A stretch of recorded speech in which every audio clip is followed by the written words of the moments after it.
All good.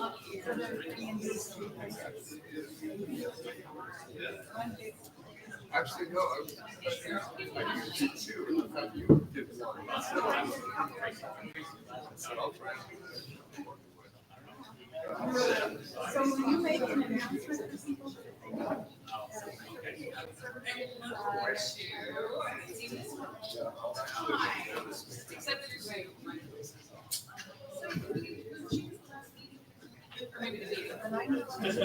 Oh, yeah. All the time. Oh my God. Okay. Hi, Nancy. I haven't seen you in a long time either. And I've never seen you.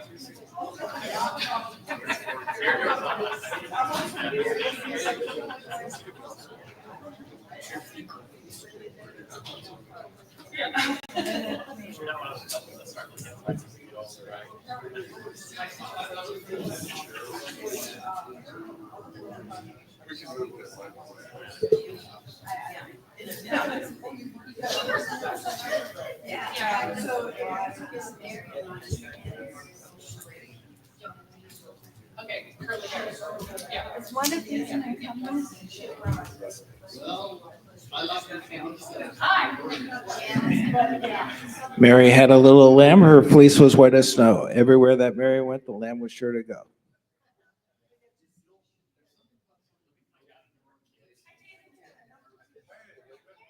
How are you?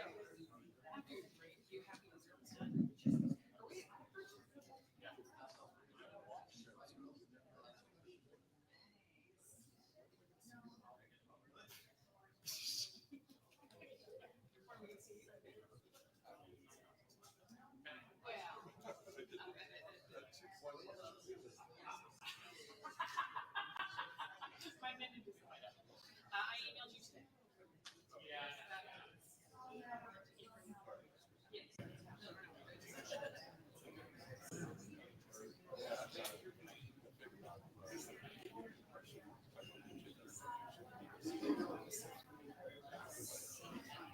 Because I really, like I said,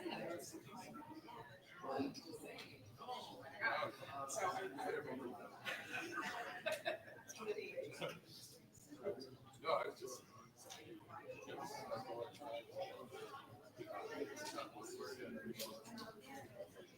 I'll give you a.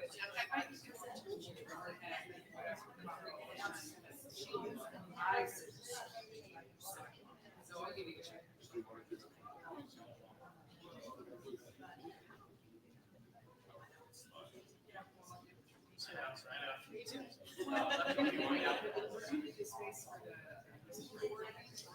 So maybe you're. Yeah, I wrote you on this, like, here's what's in my. I don't know what that is. Support the Christmas gathering, whatever you want.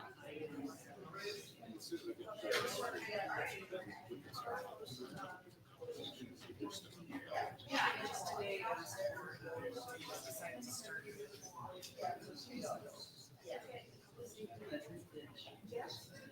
So I just said, let's think about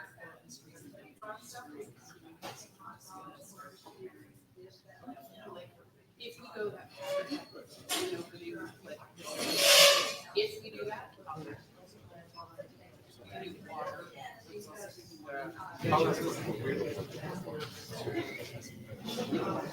I can do.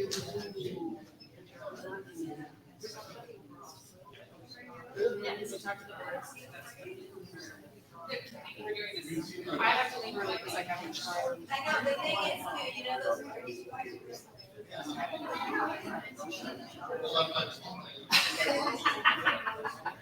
My husband, do you know my husband's a huge golf fan?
Good evening. We're going to start in about 5 minutes. Just get our candidates. Please come up here. If our candidates, Christina, Leslie, Timothy, please go ahead and come on up. Take your seats. Okay.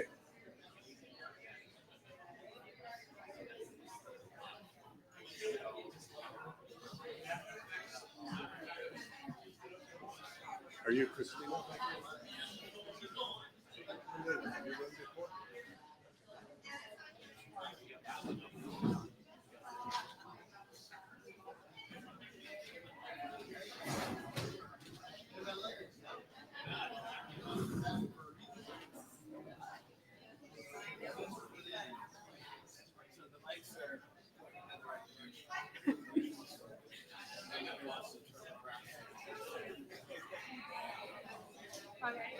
I'll trust you. Okay.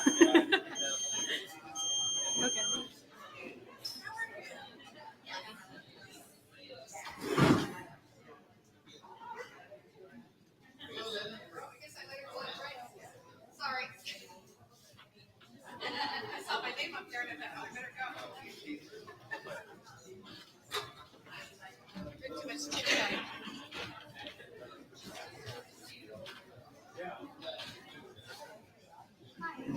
Hello.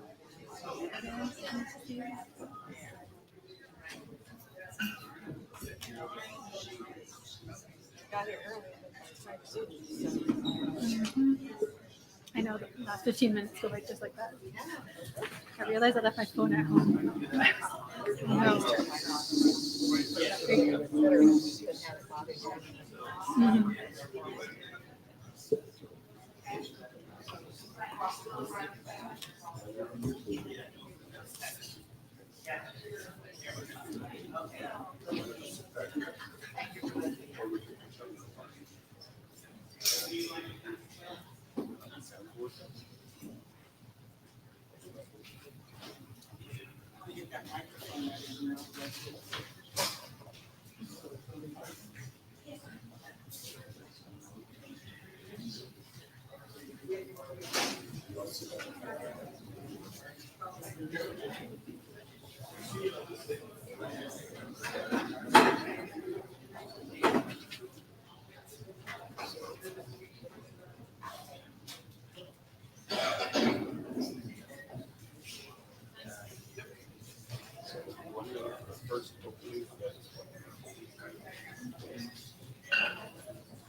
So a couple of tips for you. We have the timer. You don't forget to speak for 1 minute. And then for the questions, I'll let you know.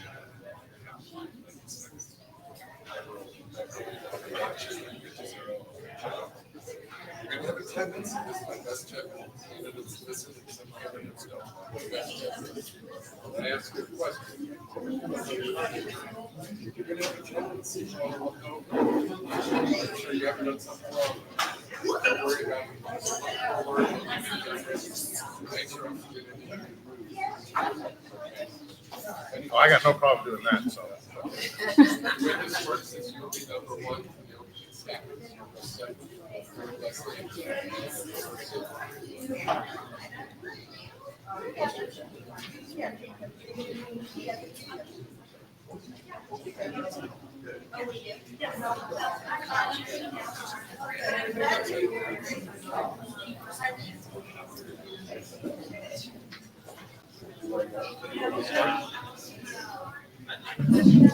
Muy buenas tardes, bienvenidos.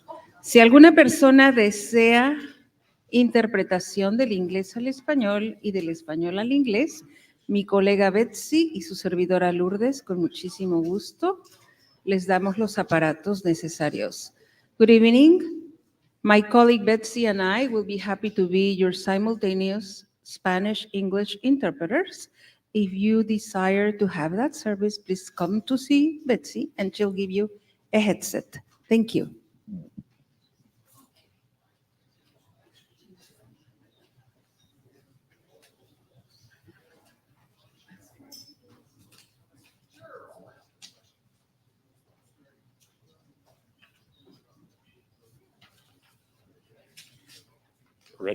Ready, James? All right. Good evening, everyone. Welcome. I'm David Marin with the League of Women Voters. Tonight you are at the Candidates Forum of first of three. These are the candidates running for the Santa Paula City Council in District 5. And the League of Women Voters is proud to co-sponsor this with the Santa Paula Chamber of Commerce. And at this time, I'd like to invite John Marquez, President of the Chamber, to come on up and give a short welcome. Oh, nice. Thank you. Okay. Thank you, David. Good evening, everyone. Like David said, my name is John Marquez. I'm the Executive Director for the Santa Paula Chamber of Commerce. On behalf of the Board of Directors and its members, I'd like to warmly welcome you all to the Candidates Forum tonight. First, I want to extend a special thank you to our candidates and our Measure R representatives tonight for joining us this evening. We're also grateful to David Marin and the League of Women Voters for partnering with the Chamber to bring this event to your community. A sincere thank you as well to our guests attending in person and online. Your presence here tonight adds tremendous value to this forum, and your participation in those important discussions about the future of our community is highly appreciated. At the Santa Paula Chamber of Commerce, our mission is to foster a thriving community by connecting our members to resources, advocating for businesses, and promoting economic vitality. Our vision is to have Santa Paula recognized as a special place to live, work, and visit, and as a vibrant leader in Ventura County. The Candidates Forum offers an important opportunity for our community to gain valuable insights into each candidate's vision and a key measure that could significantly impact Santa Paula. It allows us to explore their ideas, perspectives, and goals, contributing to a well-informed community. We believe in the power of dialogue as a role it plays in shaping our future. Thank you once again for joining us this evening and engaging in a meaningful discussion. Let's work together to make tonight's exchange of ideas both impactful and constructive. Thank you.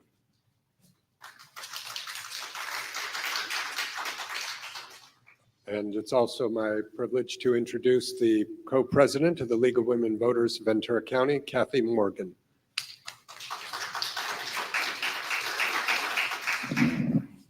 Thank you, David, and thank you everyone for being here tonight, and thank you to our candidates for running for political office. It's quite a heavy lift and it takes a lot of time, and we appreciate your effort. The League of Women Voters was formed in 1920, just 6 months prior to the passage of the 19th Amendment. It was formed with the mission of educating a new group of voters, women, who were granted the right to vote nationwide with the passage of that amendment.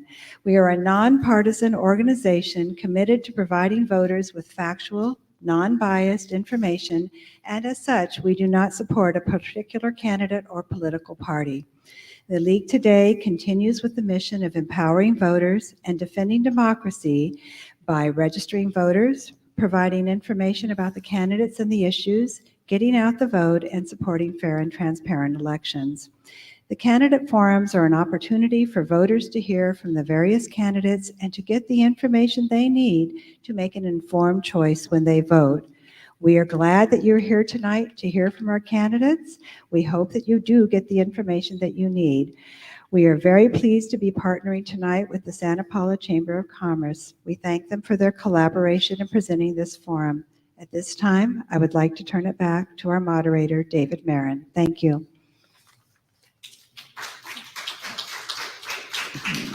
Hi, I'm David. No, just kidding.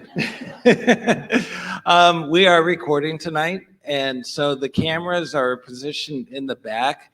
If you are going to get up and move around, what I would ask is that you go to the sides instead of the center aisle so that we don't block any of the footage. This is going on Channel 10 as well, so you'll be able to watch the playback, and it's on the YouTube channel for the Chamber. So thank you.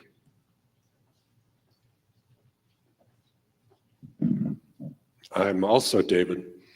So the way this works is we randomly assign seats for the candidates. We're going to start with Timothy for opening statements, and we'll work our way down.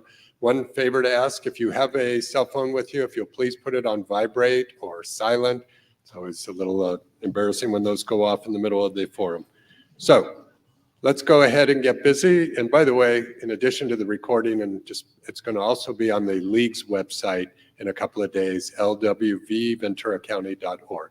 This is the first of 3 forums. After this one, we're going to have the school board, and then at 8:15, we'll have Measure R, representatives from the pro and con side of Measure R. With that, let's get started. Candidates, you have 1 minute for your opening statements. Timothy, whenever you're ready. Thank you. Thank you for hosting tonight's debate. Before we begin, You might want to move a little closer to the microphone. We'll give you a few extra seconds, don't worry. I'd like to request that before we begin, all questions submitted tonight be asked regardless of topic or subject matter. As a candidate, I believe it's essential to address every concern provided to provide clarity on all issues. As a lifelong resident, I'm running for city council to put the community first. We deserve better than neglected roads, lost healthcare services, and broken promises the last 4 years. Thank you. Thank you. Our next candidate is Christina Aguilar. You have 1 minute. Thank you, David. Thank you to the League of Women Voters and the Santa Paula Chamber of Commerce for hosting this event tonight. My name is Christina Aguilar. I've lived in Santa Paula all my life, starting out down the street from Las Piedras Park and now living just down this street. I work at Art Center College of Design in the library department there. I'm running for city council to give back to my community, the community that raised me, and help make Santa Paula an even better place to live. I've been endorsed by SCIU 2015, Central Coast Labor Council, Cal Nurses, Latinas Lead California, local Democrat clubs, Congresswoman Julia Brownlee, and more.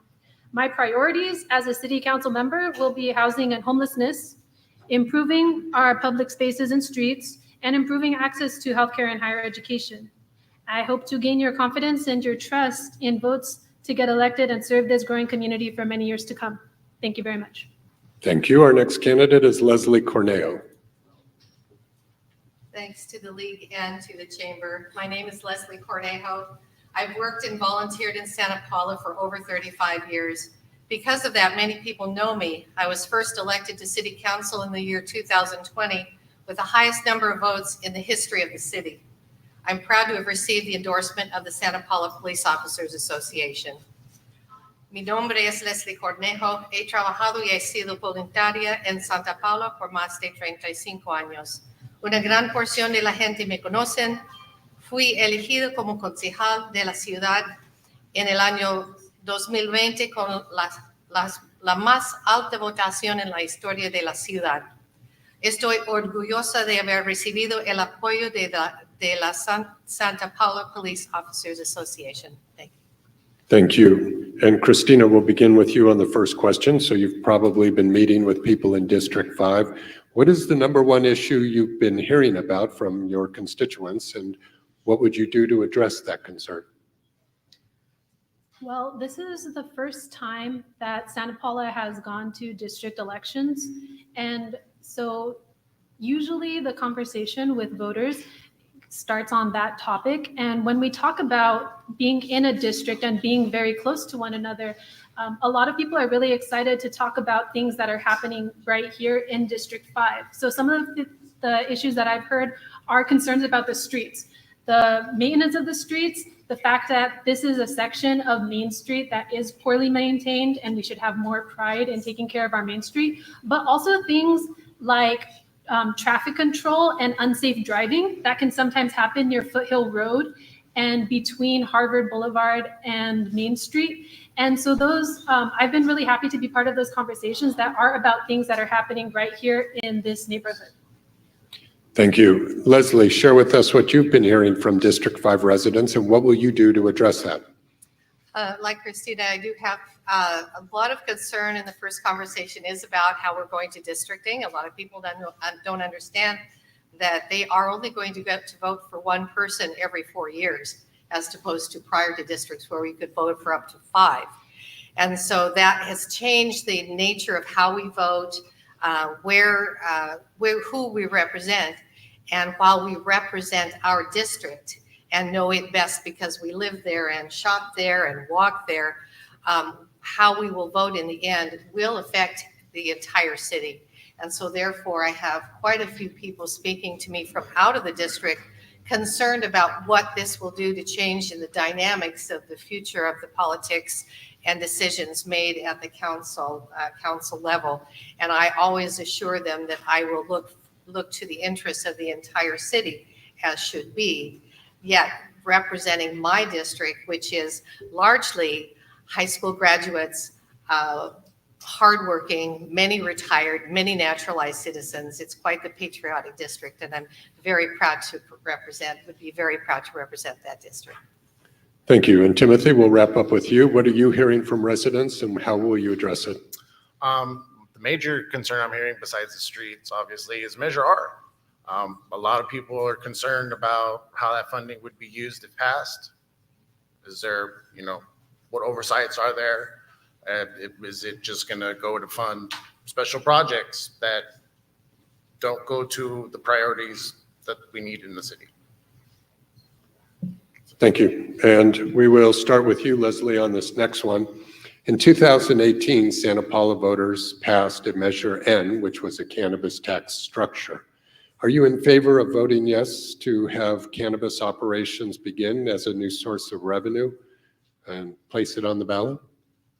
So overall, share with us your views on cannabis, whether it should be promoted here in the city as a source of revenue. It's a very complicated issue, honestly, because we shouldn't look away from any possible options for revenue, because being a small city, we have to be all things to many people and not have that much revenue. So in my view, because of the issues of influence over the children, we have many people in our community, in our city, with faith-based organizations that would be against it. It would still be a very big debate, should we move forward to that. So I've always felt that we should be looking for all options, other options for business development in our city, and not entirely rule out cannabis dispensaries, but to probably consider that as more of a last resort, in my view, because I think we have other opportunities and other ways that we should be focusing on that would be able to bring in the revenues that we need to do to provide the services to our city. It is very difficult. I think had we ventured in early on, there was a lot of money made early on in some of the cities around us. Not so much money is being made these days. And so it is less competitive because of, there's still some black market issues and all. So I'm not certain that that would be the answer to all of our problems, economic problems in the city. So we would need to have a very hearty debate if we were to move forward. Thank you, Leslie. And as a reminder to the audience, the way this works is we want to hear your questions. Just raise your hand. One of our volunteers will bring you a little card and a pencil. After you write your question, just go ahead and raise your hand again, and one of our volunteers will pick it up. And you can ask as many questions as you want. And to Timothy's point about he wants every question to be asked, do my very best to get all of the questions in. We really do not filter. It's just a question of time. So we'll try and get a broad sense of what the people are wondering about. So with that, Timothy, you're up next. Share with us your views about cannabis. Would you support it as a new source of revenue? Absolutely. We passed the tax structure in 2016, and then it was immediately banned by council, and that left $4 to $4.5 million in tax revenue that we're now missing, which could have paved 5 extra miles of road, could have helped fund the police department and a couple more officers that we could have used at the time. Instead, we have nothing for that. Thank you. And we'll wrap up with Christina. As my other panelists have said, I think that we as a city need to be very much more proactive in building revenue for our city. That there is a difficulty in growing our city in the competitive atmosphere of Ventura County. We're a small city. We have these bigger cities nearby. And I think that if we look at the prosperity that cannabis has put in Port Hueneme and the contributions that those businesses have made to the communities where they are locally, I think that we did miss out on an opportunity to have some of that effect here.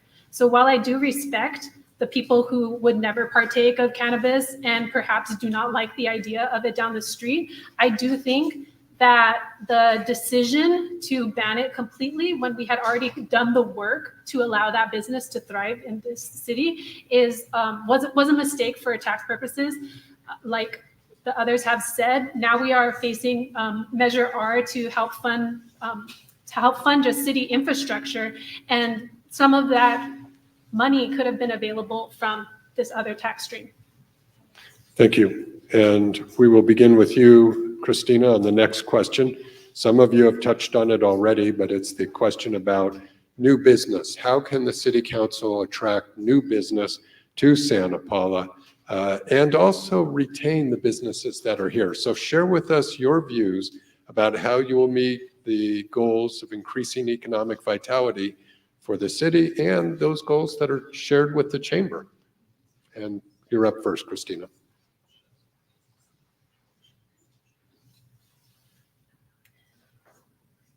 I hear a lot from people who love our city and wish that it had a little bit more. So there's only so much we can do to attract bigger stores, but that is something that people do desperately want here. So I don't want to give that up as an idea that's farther in the future. And I think that I would like to be part of a city and think about my city's future 40 years down the road as a place that does continue to attract bigger and better businesses. And that when I hear people who say that they like to shop, and that means that they go to the collection or that they go even farther out, then I want them to be able to say, but I do also like this store here or that store, or just spending a little bit more time on Main Street. So I do think that we can think about our downtown as a place that people are starting to hang out more. I love that we have the success of Anna's Cider and the new GameSpot as places to just hang out, and that cruise night continues to be an attraction for many people. So I think that as part of council, I want to think about which events are successful and which aren't, because every so often we put on a big show and we have a lot of vendors and there isn't a lot of traffic. So when I'm on council, I want to be more thoughtful about thinking about when we do have big successes with big turnout, why are they successful and how do we keep doing that so that we keep hitting it out of the park when we do have those pop-up and exciting, attractive moments for our city. Thank you. Timothy, same question. Share with us your ideas about increasing economic vitality. Yeah, reach out to, bigger corporations, see if there's anything, they have. I know a lot of places now like Amazon have smaller stores as well as Walmart, smaller stores that could maybe come into a smaller community. Talk to them, see what, they might have in mind. We do have areas set aside in East Area 1, supposedly for retail. I don't see why we're waiting to have that come in. We could get the ball rolling now. I don't understand why we're waiting on that. It seems like the longer we wait with developing in East Area 1, the agreements shrink and the size that we get to work with gets smaller and smaller. So I would like that to stop before we have nothing left to work with. Thank you. Leslie, same question to you. Thank you. I feel that the city has been really great at working out all of our housing that needs to be done by regulation, by state law. We have to take care of housing. That has left our Community and Economic Development Department not fully staffed and ready to be working full-time on economic development. Now, while you have housing that does bring in workforce, that brings in new housing that attracts people that want to bring big businesses to the city, I do feel that more needs to be done. We have many things in the pipeline for the Halleck area that's just south of Harvest, and there's a lot of exciting things that are coming that way. I feel a very big buzz about all of the potential tax revenue and jobs. I push myself wherever I have the opportunity to push for high tech, high quality, high paying jobs, because while we are the most affordable or one of the most affordable cities in the county, that doesn't mean that it's inexpensive to live here. So we need jobs that can provide the revenue and the income that will keep people in our city and not being the 80+% of commuters that we have leaving our city to work. So all of those things need to be worked on. I think we're making progress, but we need to really work with the chamber and businesses to move forward more strongly. Thank you. And we will go to Christina for her review on this. Or have I already? Okay, we're going to start with Timothy on the next question. Timothy, share with us your views about rent control. Many cities in the county have been considering whether certain apartments and other places should be governed by city rent control rules. What do you believe is the right policy in Santa Paula? Rent control, I could see that being a thing for, I guess, the low-income housing that we have going on. I'm not too familiar with exactly how that whole rent control works. It would be something I'd have to look into more. I don't want to speak on something I don't know much about. Thank you. Leslie, same question to you. What are your views on the proper role for rent control in the city? At this point, so many state laws have passed, the assembly and the state and the governor have signed legislation that regulates rent control and has made it much stronger, much more forceful, and more protective of tenants' rights. And so I don't believe that our city needs to go ahead and do more in that way as far as additional ordinances. That would take more enforcement and other departments and personnel that we don't have. But we should make sure that the landlords are well informed as to how they're supposed to be treating their tenants, and the tenants should be better informed, and we can help them with that to make sure that they know their rights so that they are not unlawfully sent away from their properties or denied their home for not for cause.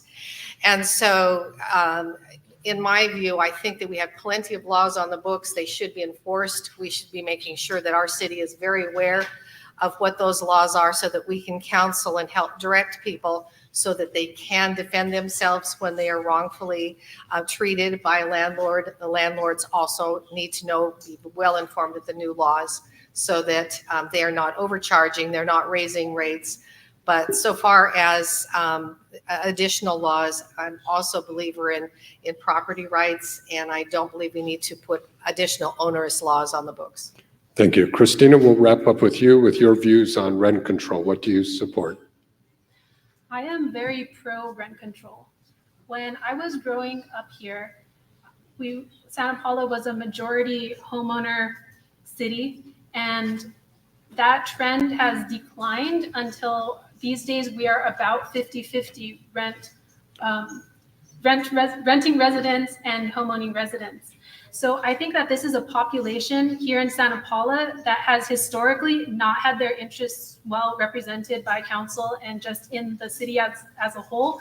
And that this is kind of the turning point where we need to find a balance to make sure that renters are given a fair and stable economic existence and opportunity here in this city.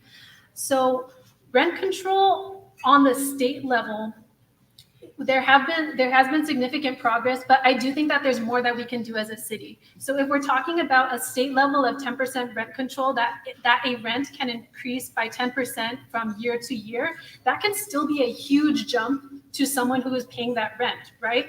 So when we're thinking about how inflation and how you might anticipate a cost of living adjustment from a job, I think that rent control needs to be much more in line with those levels. So I'm talking like 5%, 4%. And City of Oxnard has a rent registry where they are tracking what rent levels are and what landlords are charging so that there are better ways for the city to collect that information about rent. And I'm going to ask Timothy and Christina if you can try to lean in a little closer to the microphones or speak a little louder. That'll help us out. And let's see. So we've covered that question. We're going to move on to the next question. And Leslie, you're up first on this one. So like many areas, we need more housing, especially affordable housing for young people who we want to keep in the city. But there's also areas like the Kmart that could be rezoned perhaps for low housing, but then we lose shopping. So share with us your views on how to increase housing while also preserving the commercial shopping that's around town. I actually believe with such a small area that we have in our city, 6 square miles or so, We don't have much more room for housing, some infill, some smaller infill type units are probably the most that we would be able to do. There are a lot of projects in the works, and once those are completed, people will see that we have quite a few more homes, especially the growth that's going in on the foothills and Harvest. I feel that our city, in complying with the state and embracing the RENA numbers, which are the numbers which were dictated that we have to do in each category of affordability, that our department, our city is very good at that. And we do have enough housing, I feel, either built or in the works, coming already pre-approved projects, that we really need to pivot and work on the economic development part of the equation. So we are very good at that. We have some great projects coming. This will increase our city's population. With that comes traffic issues, which we will all have to be ready for. So even adding more beyond what is in the works should be done very carefully. And we really need to work on the economic and the business part of of promoting our city so that we have the jobs for the people that will be moving in. Thank you. Christina, same question to you and a reminder about leaning in a little to the microphone. Housing remains a huge challenge for a lot of people here. And I know that I was able to move out into my own place because I was able to stay living in my mom's house for an extended period in my 20s, right? So I really think that this is just going to be a pattern for a lot of people, is that you do get that initial first step into adulthood by living in a family residence. And what I would like to see from the city is, of course, more infill, maybe more smaller developments that can be dense units within an existing single family area. We have a lot of single family homes in Santa Paula, and I would like to think that we wouldn't have problems introducing more dense housing into those areas, because that would just be more housing for people. Of course, this does cause parking issues and everything, but ultimately we would be allowing more people to live comfortably with their family, with their neighbors. I would like to see way farther down the line, more permissive permits for updating an existing property into something that has more units. So going beyond additional dwelling units, but to actually increase the density of your one unit, perhaps working with Habitat for Humanity to try and get 2 or 3, a duplex out of what was previously a single family home. Thank you. Tim, same question to you as far as the Kmart area, what your thoughts are on that place and how you would increase housing for young people and others. From what I understand, that Kmart area is already allotted for low-income housing. I'm not against more housing. I think the plans that are in place, we should complete those and then see where we're reassess. As people see now on the 126, either going to work or coming home in the evening, it's a nightmare. So, I mean, adding more homes on top of what we already have planned that could be chaotic, but it's something that might need to be looked at. Again, I'm not against it. Thank you. We'll stay with you, and your voice sounded great on that. So, Tim, share with us your thoughts about the downtown business. Particularly, we have a lot of small businesses there. Some are very concerned that as larger businesses come in, these small companies might have to close. So how would you protect some of these small businesses? What are your views on just overall retention of the downtown charm? We could look at extending, for example, cruise night. I know it's only a couple months a year, but it's packed every first Friday of the month. It always brings in people. I'm sure the businesses in the area are pleased with that. They always seem busy.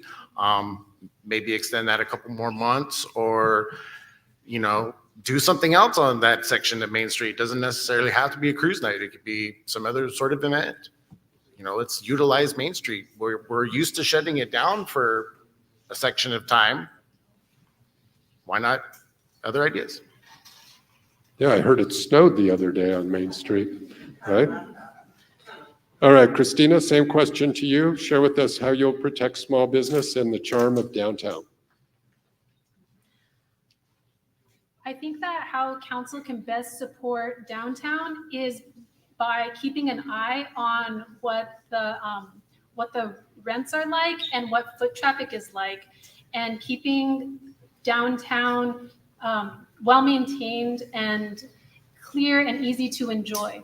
So I would like to see us support downtown more by, like, Cruise Night is a great event, and we can be thinking about all of the different times again that people spend in downtown. I have a cousin who works as a chef at Rabelais, and she says that she has to work on Cruise Night because it is such a busy night for the restaurant. Like, that is a great success, right? Rabelais hasn't been there forever, and yet they are a thriving business.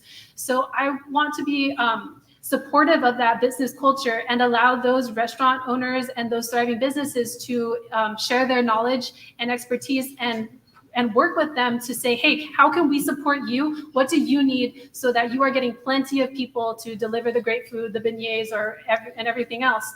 And that, I think, is how council should work with businesses on Main Street. We try to take care of all of the problems, and we try to say, okay, this is how we can deliver people to you. This is how we can make sure that your guests, your customers, are safe and happy when they come into your door and ready to spend money.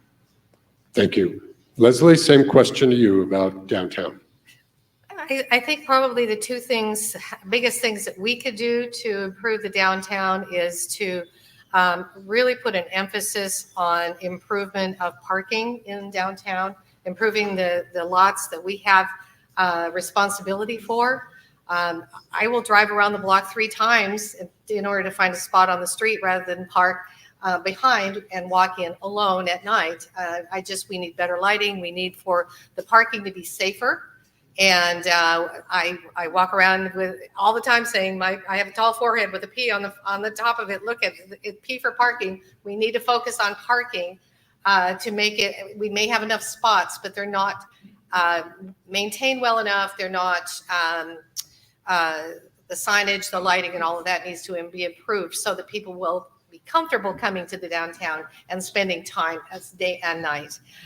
The other thing is that I think we need to focus on the downtown district, the empty buildings, and see what can be done. I know that a property owner can do what they want or not with what they want with their own property, but they need to have that conversation with the council and the city to perhaps enlighten them on the value of their property, and that perhaps they would be able to do well to rent it out or find other purpose that would benefit the entire city and fill up those empty spots along the downtown.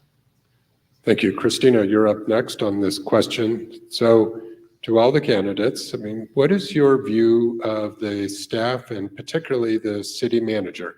If you're elected or reelected, do you support the current city manager? Do you think the city council should look at a change?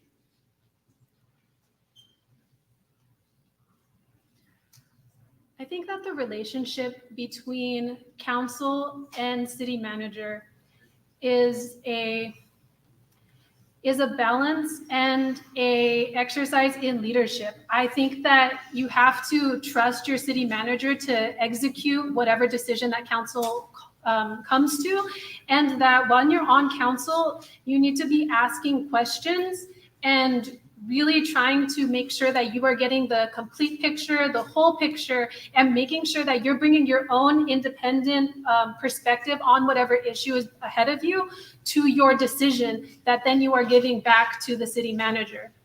So Dan Singer, our Santa Paula city manager, he's a friendly guy, and I have had many pleasant interactions with him.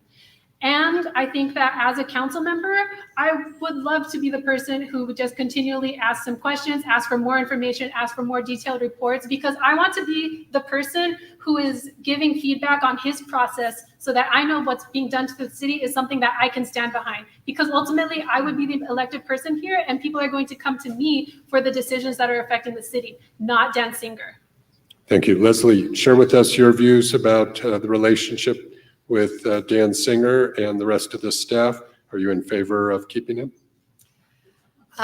Being a personnel issue, I would hesitate to go very far on that, beyond the fact that I will say that once I was on council, became a member of the council and got to know our staff, I can't speak highly enough for the staff that we have working in every department in our city. Doesn't mean everybody's perfect because nobody is, but the improvements can be made. But it's extraordinary the work that they get done with the resources and the time they have. We have still always struggled, and it's that economic part, the key, that we have not had all positions filled, and therefore not all services are followed through. We have quite the wish list. We have a 2-year budget that dictates what we believe that we can achieve over the next 2 years. Then we have what they call a parking lot. There's that parking word again, but parking lot for things that we wish we had the funds to do, given better revenues, given a full staff. And so I really can't speak highly enough for our staff. So far as our city manager, I believe that he has a very good relationship largely with our city, cares very much about the city, lives here, and wants nothing but the best for the city. It is always up to the council themselves to review behind in closed session this personnel issue of whether and setting goals and whether he is achieving those goals. I'm going to have to stop you there. Okay, Timothy, share with us your views about the city manager and the staff. No, he doesn't need to be here anymore. He's cost the city multiple lawsuits. He had almost 2,000 people tell him, from the prior police chief, not the one now, do not hire this guy because of his questionable past. It's going to just end up costing us more money. We ended up hiring him anyway, and that's exactly what happened. Time and time again, he proves that he's just going to do whatever he wants, regardless of what the citizens ask him. No, I think it's time for change. I think it's time to get a fresh face in, get somebody else that's willing to actually listen to what the community has to tell them. Okay, thank you. We're going to start running out of time here, and I'm not going to get all these questions in, but there are quite a few about Measure R. Leslie, you're up first. I'm going to ask you to try and tackle 2 things with that. Tell us your views about Measure R and if that money will be going to the general fund. Do you feel that increasing a sales tax is good for small business? So share with us your views on Measure R, and also share with us your views about the fire contract.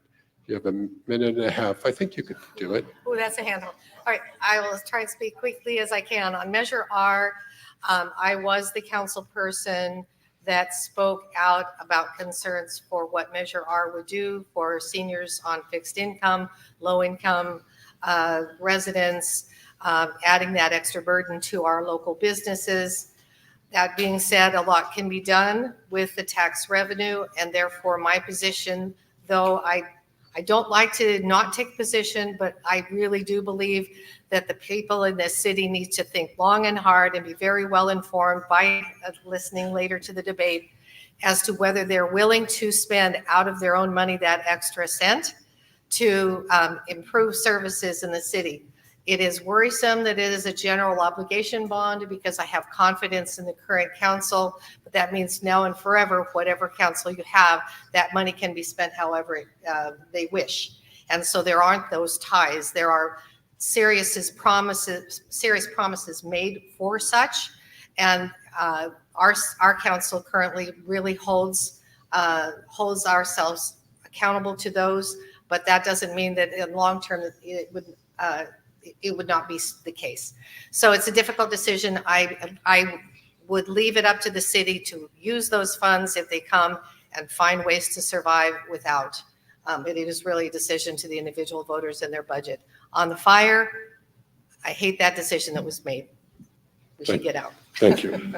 Okay, and up next is Timothy. Share with us your views about Measure R, how that would be used, and your views on the contract with the county for fire. I'm not in favor of Measure R. We were lied to about Measure T.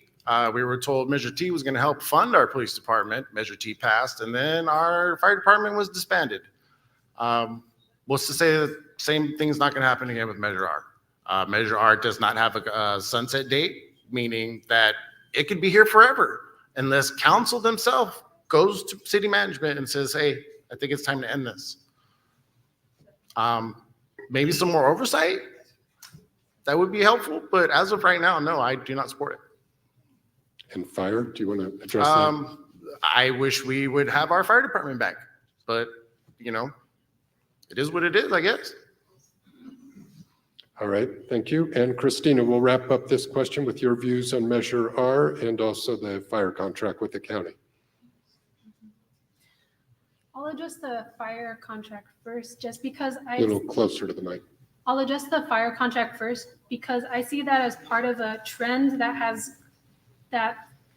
been that Santa Paula is shifting away from taking responsibility for our own services. So I have been watching this and just thinking that that's a very unfortunate position for a city to be in, to think that we had our own fire department, that we had our own waste management system, and that we have lost those services. So now we are locked into contracts because it will be very difficult to raise the capital to rebuild those departments. So I see that as a challenge to our potential future growth, is that even if we add more and more city, and more population, it's going to be more and more expensive to maintain all of these third-party contracts that we will need to provide our citizens services.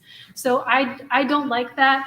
I think that Measure R is necessary funding for our streets. So when I do hear from voters that, hey, what are we doing about the streets? It just rained a lot this past year. Even the patches that were there are now gone. And there was that just lapse in construction. So I think that those funds are necessary to fund street projects. And I also see where people are coming from, where they say, but we don't want to just say, we want to be sold on streets and then see the money go somewhere else or just not know where it ended up. All right, thank you. With that, candidates, we're ending at 7:20, so we'll have to start closing statements in just a moment. But before I do, I want to just share with you some of the other questions, because I love coming to Santa Paula. We always get great questions. The point was made that high density comes more cars, traffic, parking issues. Question about seniors and the work needed to protect our seniors. How would Measure R affect them? A personal question for all of you as far as your own work in the community. What have you done that you feel you're most proud of that benefited the city of Santa Paula? I've seen this question many times. The water and sewer rates, every 4 years, we hear that the rates will stabilize or go down, and it never happens. Let's see, we had questions just about what you think the relationship between now serving in a district yet representing the entire city. This is sort of a new way of philosophy for our council. They only get elected from one district, but how do they appropriately serve the entire city? And there's some other questions as well, but I'd like to get to the closing statements. One last thing before I get to the closing statements, I just real quickly want to acknowledge the volunteers for the League of Women Voters. We have Barbara S., Barbara D., Cheryl, Pat B., Patty, and Roger in the back there, Carol, Kathy, and Wayne. How about a quick round of applause for our volunteers? Okay, with that, we will start our closing statements. Minute and a half, we're going to do the reverse order. So Leslie, when you're ready, you can begin. Of the many things I'd like to talk about, I think first want to thank the League and the Chamber for hosting this. I think an informed electorate is extremely important. You make better decisions when you know the people and you know the positions. I'd like to talk a bit about my support for the police department. When I came on council, there was a defund the police movement that distressed me greatly, and that was one of the major reasons that I ran for council, was to defend the police department and law enforcement in our city, because I see them as crucial, not only being a very large portion of the employees that we have in this city, but crucial to the safety of all citizens. In my work on the Santa Paula Police and Fire Foundation, I co-chaired the Mood Line at the Ranch event 3 years, and each year we netted over $40,000 for the police department and law enforcement. So I'm very proud of that work. I've been a seroptimist. I've been involved in many different organizations as a volunteer, and also I have the financial background for having been a director and also at 1 year the chairman of the board of Santa Clara Valley Bank. So I have that financial background that serves me well with the city.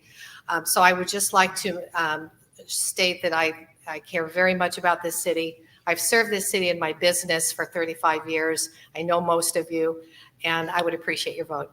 Thank you. Thank you, Leslie. Our next candidate, Christina Eilar. Thank you, everyone who has come here tonight and everyone who's tuning in.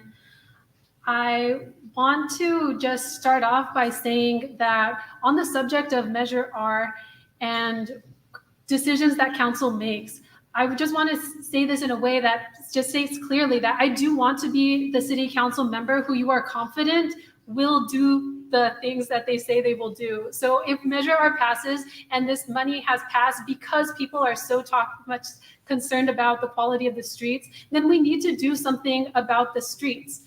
And I want the future of Santa Paula to have that trusting relationship with City Council. This is the first time that we're talking about districts. This is the first time that I'm going around to this neighborhood and asking people to be their representative. So I want that to be a meaningful transition for Santa Paula, and for that to mean that people do have a closer relationship with their city and feel like their city can respond to their needs.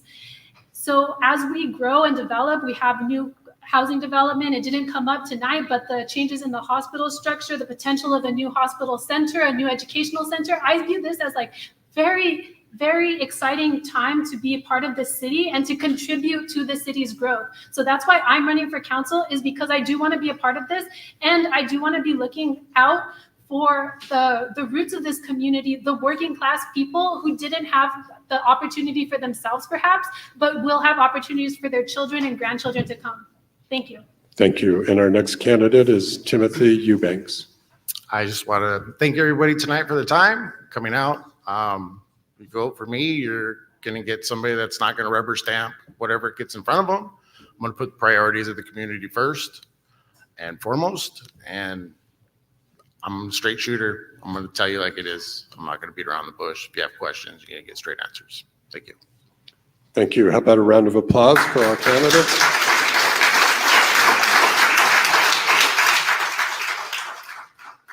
A couple of the other questions I didn't get to mention earlier. So one of them is wondering how the council feels about the role of the Chamber of Commerce in the development of the city and the funds that go to cover the chamber.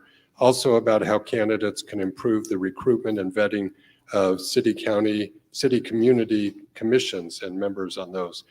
We will take a short break. We're going to begin at 7:30 with our forum for the two candidates for the school board. And then at 8:15, we will have our forum with the representatives for and against Measure R. So a lot of good things to come. Please stick around. And thank you all to the candidates. We'll be right back.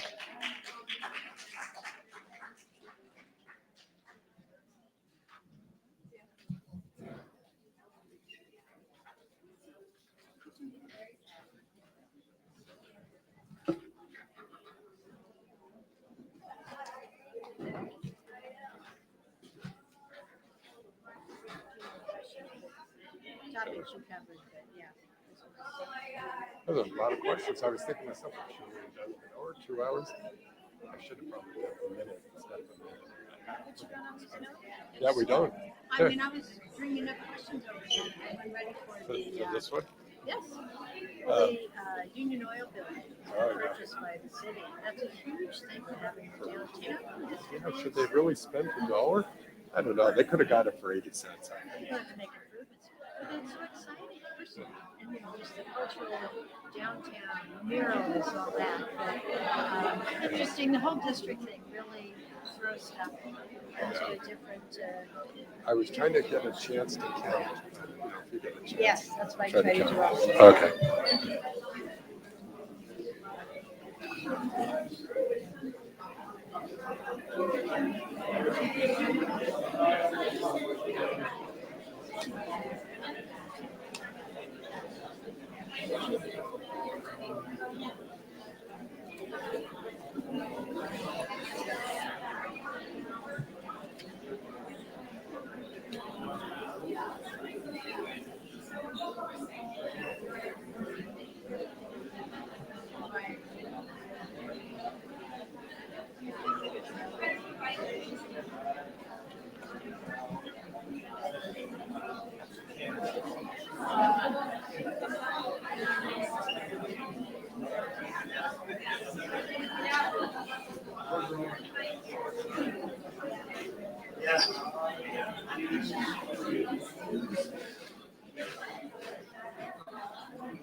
Drank their water.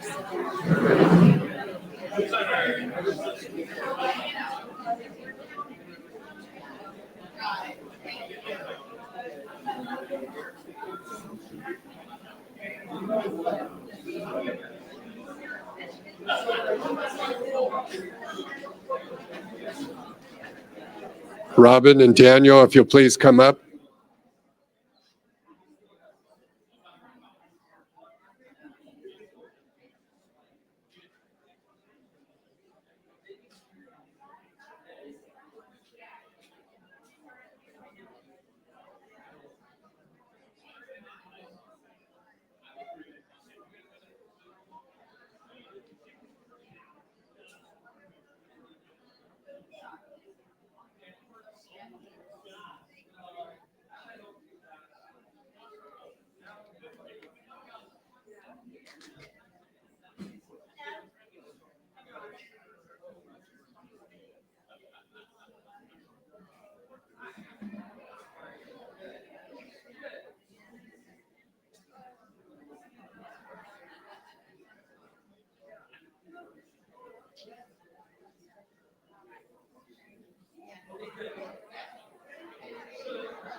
Hello. About this level, maybe louder,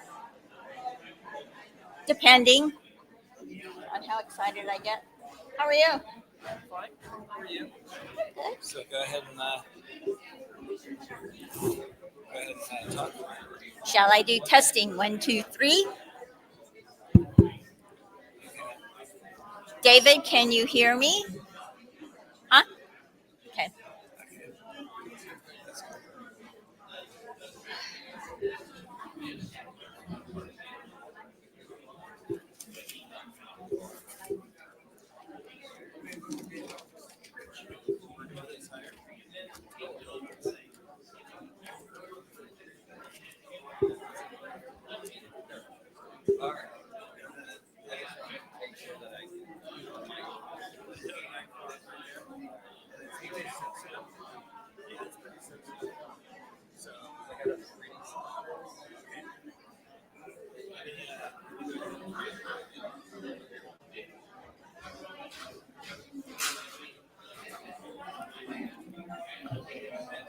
Testing, testing, 1, 2, 3. Good evening and welcome to Santa Paula.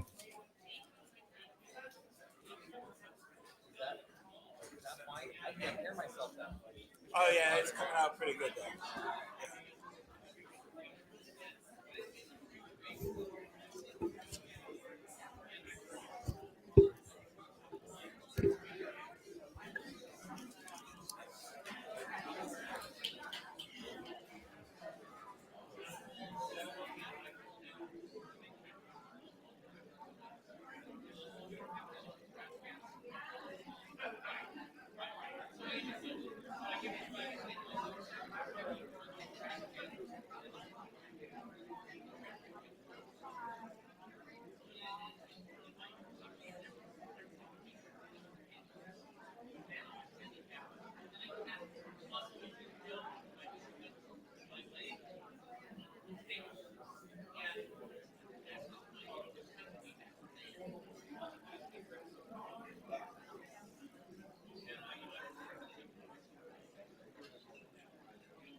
Okay, if everybody could start taking their seats, we're going to go ahead and get started.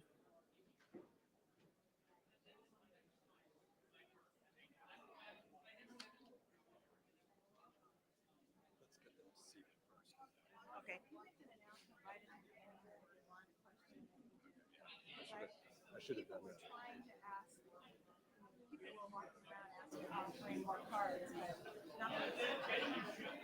All right, let's get everybody seated. John, can you help me get everyone seated? Grab Andy, get him seated.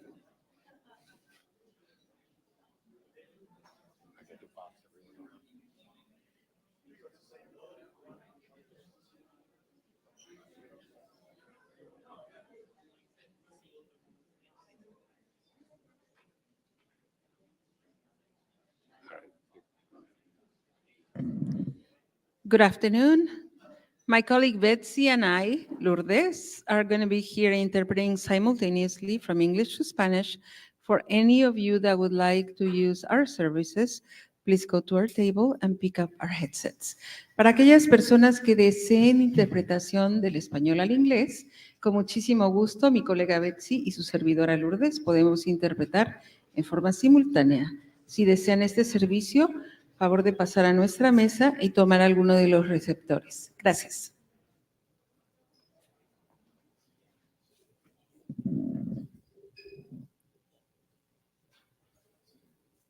Just waiting on our cameraman a moment. You ready, James? Okay, good evening, everyone. Welcome to our second forum this evening with the two candidates for school board in District 2. I'm David Marin with the League of Women Voters. Happy to be here tonight, and we're co-hosting this forum with the Santa Paula Chamber of Commerce. I'd like to let everyone know we want to get your questions, so just raise your hand and one of our volunteers will bring over a card and a pencil, and you can write us a question. And then when you're ready for that card to be picked up, just raise your hand again. So, and you can turn in as many questions as you want. I'll try to get to as many as possible. So with that, we're going to go ahead and get started. But if you just came in, if you have a cell phone, please put it on vibrate or silent. So we are going to begin with opening statements. Daniel will go first, followed by Robin, and then at the end of the evening, I will reverse it. So Daniel, you have 1 minute whenever you're ready. Good evening, citizens of Santa Paula. My name is Daniel Sandoval, Santa Paula High, class of '89.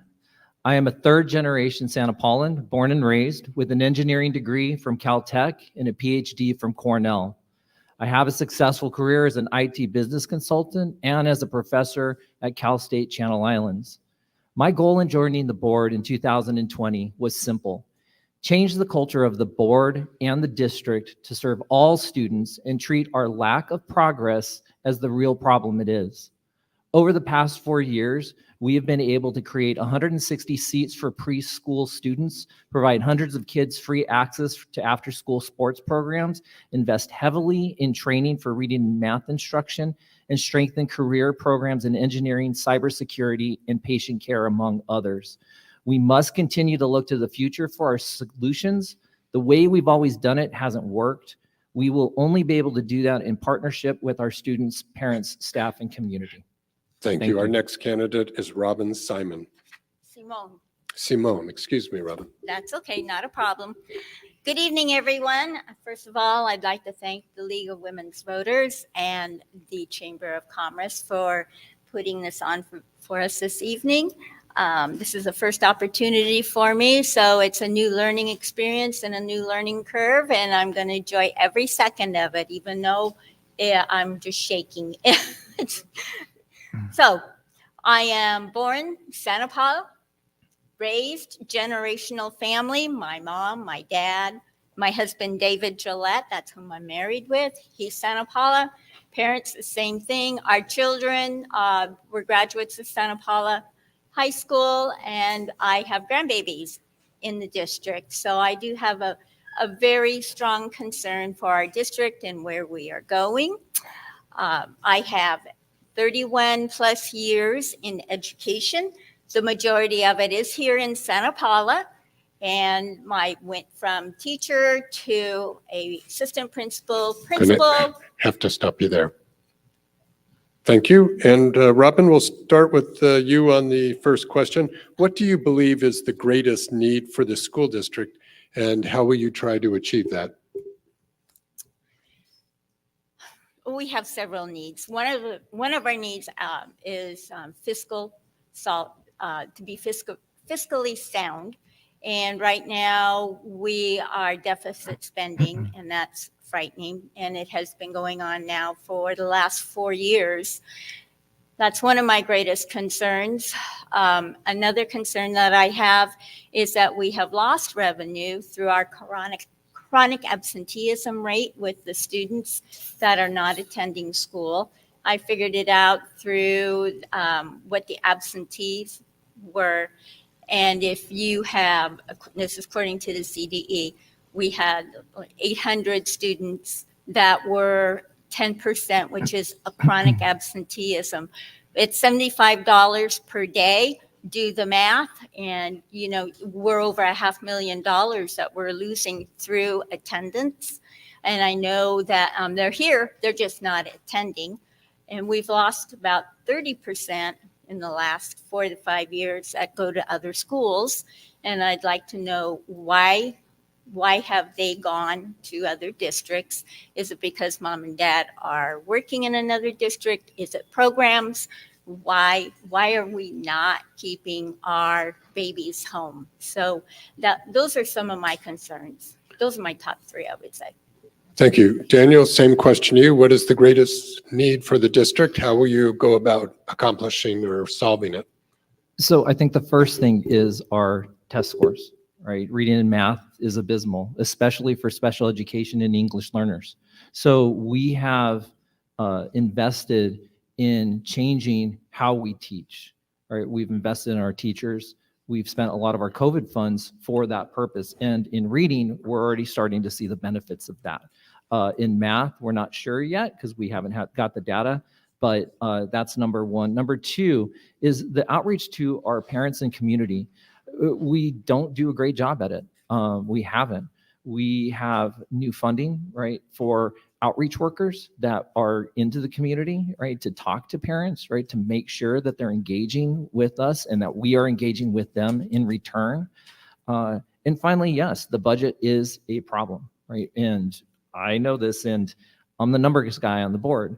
I ask plenty of questions. I dig into the budget, right? You know, it's complicated, right? There's a lot to it, but we need that understanding of where our funds are going, right? And we're going to have to prioritize. And I don't have any problems making the hard decisions. Some things may have to be cut to get us to a balanced budget. But, you know, one other thing is that, you know, attendance does matter, right? And so this year we've actually seen an increase from 91% to 95% because of the investments we've been making in outreach. Thank you, Daniel. Next question, we'll start with you.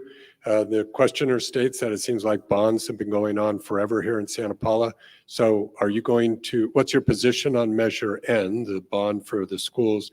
And do you see an end to always coming back to the taxpayers? Well, the bonds, right? So we ran two in March and they both failed. Not by much, but they failed. I do believe that we need to fund, you know, the capital improvements that our facilities need, right? However, we do have two more bonds, essentially the same bonds, a little bit different, right? And I advocated for us to go for lower rates for each one, right? Because I'd heard what the public had said.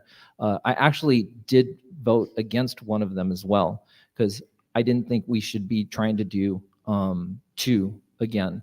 The one that I did support, the high school bond, I still fully support it. I support the other one too. You know, it's not like we think we're just going to get a pot of money and spend it willy-nilly. We do actually have plans for all of that money. At the high school, our performing arts, our band basically performs or practices in a basement, a crowded one at that. We need performing arts space. We need more career pathway space. We're instituting a trades program this year, and we're struggling to figure out a place to put it. So at the high school, we have a number of different projects that we have. And at the middle or elementary schools, you know, we're trying to rebuild Isbell, right, to get it to a place that's worthy of our middle school because it has been neglected, and other of our campuses. Thank you. Robin, same question to you. What's your position on Measure N? Do you think we're in, or is there a way to stop coming back to the taxpayers for bonds? You know, sadly, there was a discussion out in the back about the bonds, and individuals are beginning to feel like they're being tapped all the time. And we seem to be the poorest community in the county, yet we're the ones that are always asked to step up to the plate and give more and more. And it's a necessary evil with some, but I think really it's going to come back to, we need to figure out where we are spending our money. Why are we deficit spending now? You can't keep deficit spending and then go to your taxpayers and say, I need more money. So that is the concern that I have. I do agree we need to expand our career tech programs.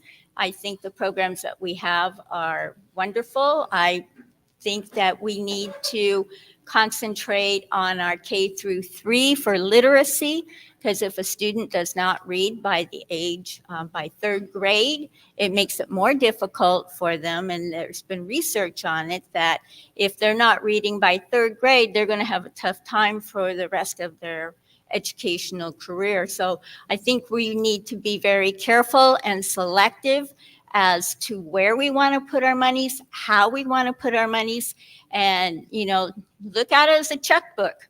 Are we writing checks that we can't keep? Going to have to stop you there. Okay, candidates, we're going to start with you, Robin. On this one, share with us your views on test scores. So test scores have not been very good in math and not in English either. What do you think is the right approach to raise test scores?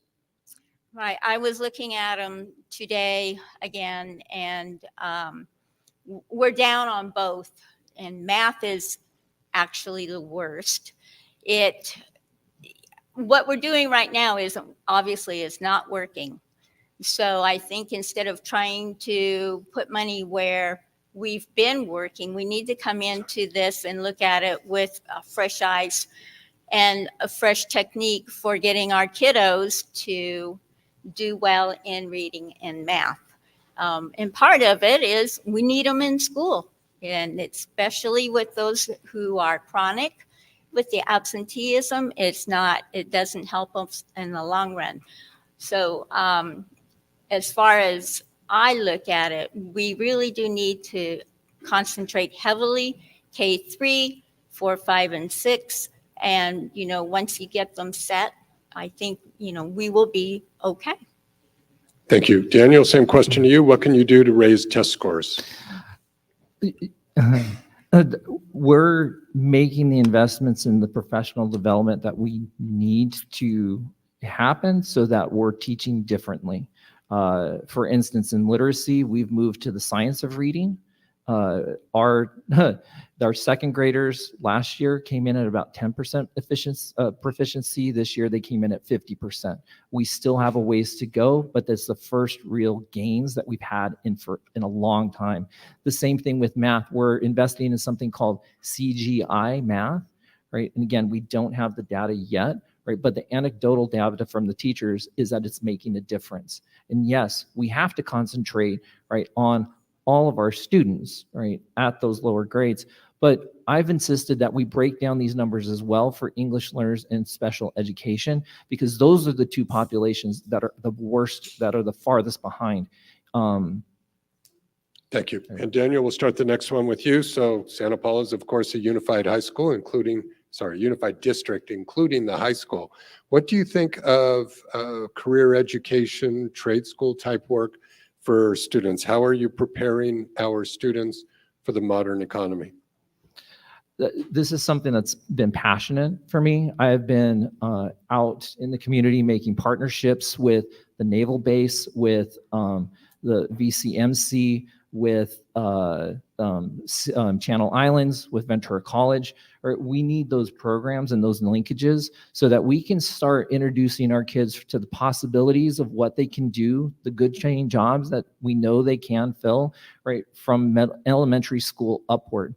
Right. One of the things about a unified district is that we should be vertically integrated. This really does need to start with a purpose, right, in elementary school, through the middle school, and up to the high school, through our community college and our four-year institution. Right. So this is something like the trades, right, the cybersecurity, engineering, business, public safety, public service. All of those are pathways that we need to be investing in so that we can get good jobs for our kids. Thank you. Robin, same question to you. What do you think are the right approaches to career education and preparing students? Oh, I think it's very important. Years ago, I wrote a Prop 1D grant for a CTE program, and it was called ASTA, Engineering Science Technology Academy. And it was for $800,000 to use up there in the building that's on the corner of Virginia Terrace and 5th Street that is now going into being part of a pathway. It's being built as this. And I think it's very important. Not everybody's going to go to college, but there are degrees out there that students can get that are high-paying jobs. I met a young lady over the weekend. She goes to school up in the Central California area. She is working on a pharmaceutical certificate. She's a junior in high school, and they have integrated that as a CTE course. And when she finishes high school, she will also be able to go out and get a job. And she says, I'll be making about $100,000 a year. So it's going to very have to stop you important. there, Robin. Daniel, same question to you. Oh, yes. What do you think about, I'm sorry, I already did you on that. Okay. I'll answer again. It goes a little faster with two candidates. I have to stay on my toes. Robin, you're up next on this next one. So one of the issues that's been on many people's mind here in Santa Paula for over about 18, 20 years is the community college district not building a campus for the students who are coming out of Santa Paula schools. What do you think you can do as a trustee to help persuade the college trustees to fulfill that promise of the 2002 bond measure? Yeah, you're talking about the broken promise.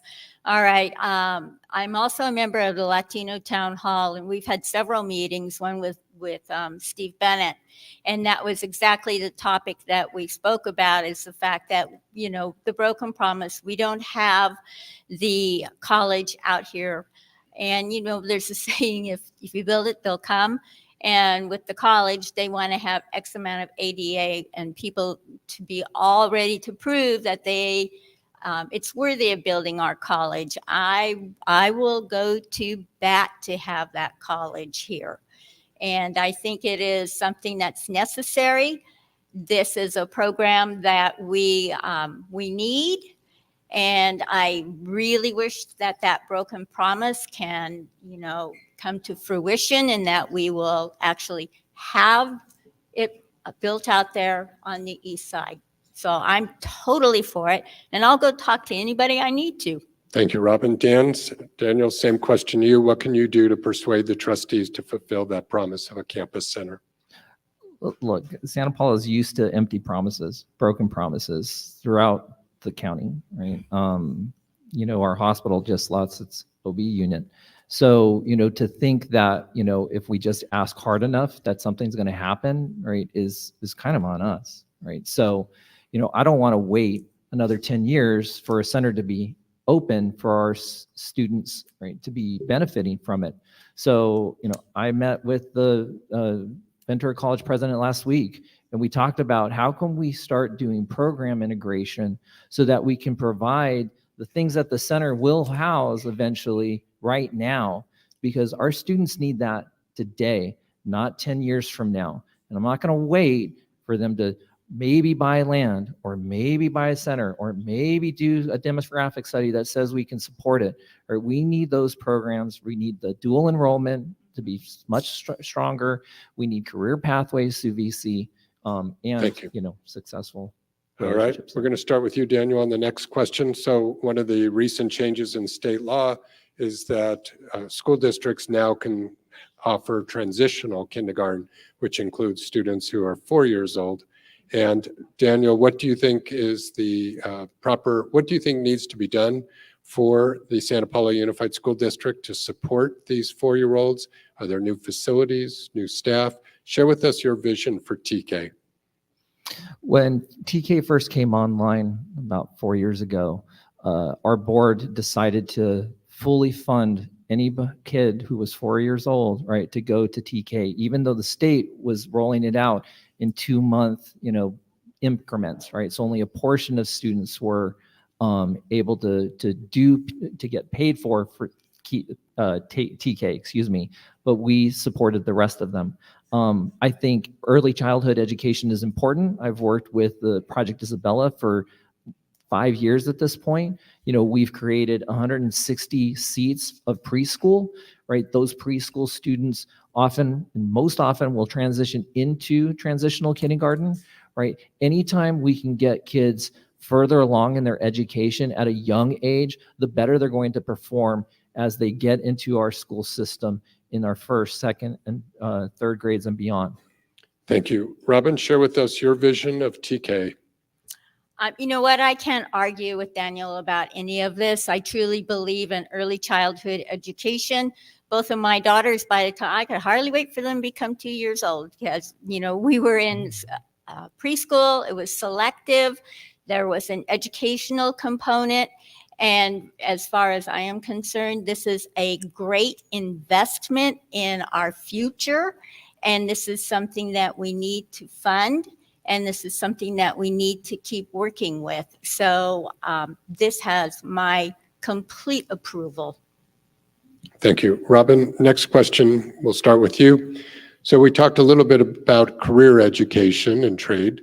Now let's talk about preparing students for college. What can be done? What do you think needs to be done inside the school district to prepare our students to go on to college, whether that's community college transfers or direct to 4 years, and increase that graduation rate? So share with us your vision for increasing college transfers and graduation. All right. I believe down at the junior high, they've started bringing in the college philosophy. This is something that, you know, it's programming our kiddos as to what is out there, what is available, but we also need to make sure that our parents are educated on what this means for their students and for them as a family. As far as our students go from the junior high, I think there needs to be a pipeline that would go up with that in mind up through the high school level, and then also do work programs that we have. And then there's also the Promise for Ventura College. And then there are also acceptance programs for our students to be able to be ready to go into the college after graduation from high school. Thank you. And Daniel, same question to you.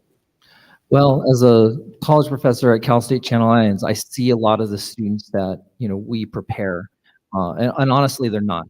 Right? I have to do a lot of remedial work at the college level, which is extremely unfortunate. Right? I think part of it is that we do need to expose our kids early. Right? We have a lot of first generation college students coming onto campus, and they don't know how to navigate the culture. Right? They don't feel like they belong. They don't get exposed to the same opportunities as someone who comes from a family that has, you know, college in their background, right? So we have to do that, right? We also have to get, we pat ourselves in the back because 70% of our kids go to college, 70% of those go to VC. Only 10% of those actually graduate a four-year degree. We need to demand accountability at the college, you know, community college level, so that they can transfer. And maybe that means they have to go to the four-year university first, right? Channel Islands is a very, you know, good institution. Thank you, Daniel. With good value. Stop you there. Okay, Daniel, this question I want to drill down into. Do you believe there are partnerships that can be formed within the educational world to help collaborate with Santa Paula? What would you support there? And also, what are your views about the fiscal management of the superintendent? Two questions there. The first is that one of the cornerstones of my philosophy are partnerships. The school district cannot do it alone. We have a strong partnership with Legal Base Ventura College. We have a strong partnership with Westminster Clinic, right, with Ventura County Medical Center, right, with Channel Islands, right, with VC, where we're starting to build that again. Right? I've been instrumental in a lot of those partnerships, right, and among others. So I'm always looking. I think it's a part of my role as a board member to look for those partnerships with other people. As far as fiscal management and superintendent, I wish we were in better shape, right? And that's the truth of the matter, right? I'm on the budget committee with a fellow board member, and we are asking the tough questions. Where is the money going to come from? Because we can't continue to deficit spend. We do have some reserve, but we don't want to spend it all, right? Thank you. And Robin, share with us your views about engaging with educational partners and the fiscal situation and how the superintendent manages the money. Okay, once again, this rolls around to our CTE and the career choices that our students can have out here. It's, to me, it's worthwhile, it's important. I think we need to be able to expose our student body to as many avenues as possible so that they can understand that it's just, you know, you're not living in a community, you're not just living in Santa Paula that is 4.2 square miles. There is another world and a life out there, and I think we need to have due diligence in exposing them to this. We need to be able to work with other companies to bring them in, and we need to be able to guide our students and their parents to what the possibilities are. It's not just, you know, open case. So as far as the fiscal management, all I've heard for the last couple of years is we're in deficit spending, and that does. Okay. So Robin, you're up next, and I have two questions left, and then I will have done all of them. I'm going to give you both of them because this is our last set of questions. So share with us your views on two things. What is your plan and views on supporting mental health needs of students? And what are your thoughts and plans to offer some type of adult education for those people in the community who may not have graduated school? So mental health, how would you address it? Adult education, can you offer services there? Yes and yes. Okay. Mental health. I know that we have done some restructuring with our mental health. We have mental health counselors. We have individuals at the sites that the students are able to go and speak to when they are feeling that they're needing somebody, they're anxious or something has happened. So I feel that we have made great strides in taking care of mental health with our students. And I think as long as we keep abreast of what's going on and what the new trends are and what the professionals in mental health are telling us, and we work with them, I think we will have, I think our students are going to be, will prosper from this. So I do agree with this. As far as adult education, I taught an adult education program years ago. We do have an adult education program. It's a pretty, it's a viable program. We used to be out on different sites. Stop you there. I know I gave you two hard things in 1 minute, but thank you. And Daniel, same question to you, your views on mental health and also adult education. Our students have mental health crises, or we're in a mental health crisis with our students. There's no doubt. We have invested as a board over the past 4 years in a number of new mental health counselors. We have partnered with BC Behavioral Health to varying success. All right. Oftentimes the wait list is terrible, so the burden gets shifted back to the district, and we've been trying to meet that need as much as possible. We've created wellness centers, right? Kind of mental health triage, right, at the high school, at the middle school, and we have the first one in the county at an elementary school. So we're creating a community school, which will help support the families as well as the students, right, with different services that our community needs. And as far as adult education, we need a revamp. Our adult education does not meet our adults' needs. You know, we did bring in a trades program, not to us, but to the city, right, because we couldn't handle it. And that's kind of a shame, right? We need that kind of investment in Thank our you. adults. And we will begin our closing statements. So Robin, when you're ready, you have 1 minute for your closing statement. Wow, this felt like a whirlwind. Anyway, once again, thank you. I want to let you know that I've worked in almost every one of these areas from kindergarten up through, yes, adult education. And I have a plethora of experience in each and every one. Um, I'm a hard worker.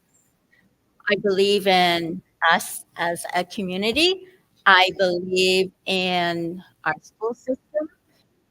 I think that we are, like the Jim Collins book says, good, but I believe we can get to great. And I think if we keep pushing forward, that this will come to fruition. I do like to see some accountability in different areas as to how our money is being spent, and not to double up and spend $50,000 on two identical programs. Thank you. I have to stop you there. And our next candidate, Daniel Sandoval. There is no more important institution than the school district for this city. If we don't get it right, our city will thrive, and our students need help. Right? What we've always done is not working for the majority of our students. We need board members that have experience outside of TK, right, or K-12 education, to give a different perspective on how we serve our students. We have great students, but we haven't provided all of them the tools they need to be successful. We have great staff, but we haven't always listened to them or supported their growth. We have great parents, but we haven't always invited them to the table or allowed them to participate in their child's education. I've worked hard to create a change in our culture, starting at the board level and the district administration. We have a lot of work to do still, and hard decisions need to be made. I am not tied to the past. I don't have any other agendas except for the only one a board member should have: success for all of our students. Right? Let's look to the future for solutions, not to the past. Thank you very much. How about a round of applause for these candidates?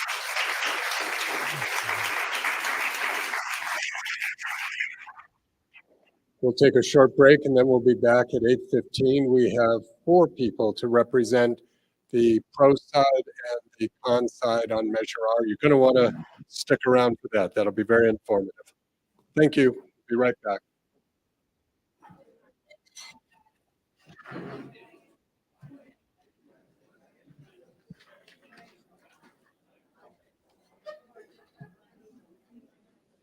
Thank you very much. Thank you. How'd you like it? Oh, it was great. 1 minute is not enough, but that's okay. Now you see how your wife, what she had to put up with, right? So, okay. Absolutely. Now you both have that experience.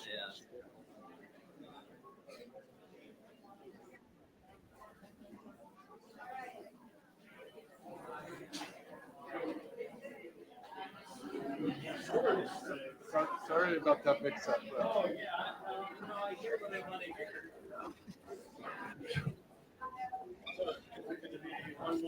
I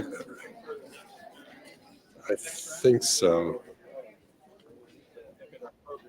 That's not it.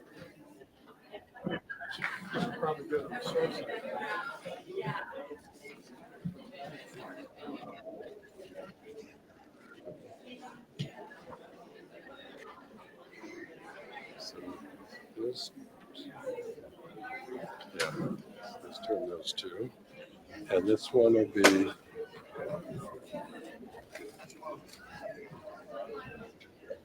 it's going to be 1.5 for everything. You could take this. You could take it. Yeah. Yeah, and I only had to move over because I think she was in blocking Wayne's camera.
All right, if everybody wants to start taking their seat, we'll get you set up. We're going to do a little sound check, so you have a few minutes, but by the way, we're taking your questions again, so please raise your hand and we'll bring you cards if you want to ask any questions about Measure R. Hello. Start in just a moment. Hello.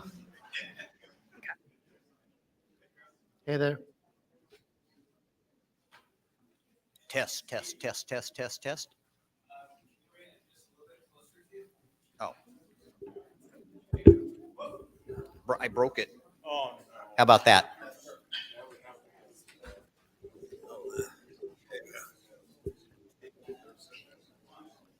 Oh, that's good. Hello. That's better. Oh.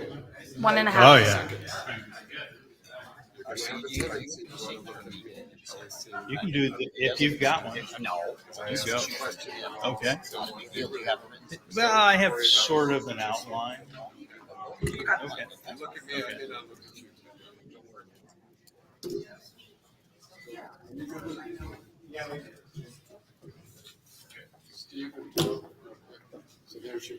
I see it. Oh my gosh. Okay. Pressure. Now, one tip for both of you. You're going to have a tendency to want to look at me when I ask you a question. That's just someone that you would be evidence. You've seen other candidates. I'm telling you, just look forward. Okay. Be as rude if you want to me. Just look forward. That's where the cameras are. That's where you're on. Got it. Thank you.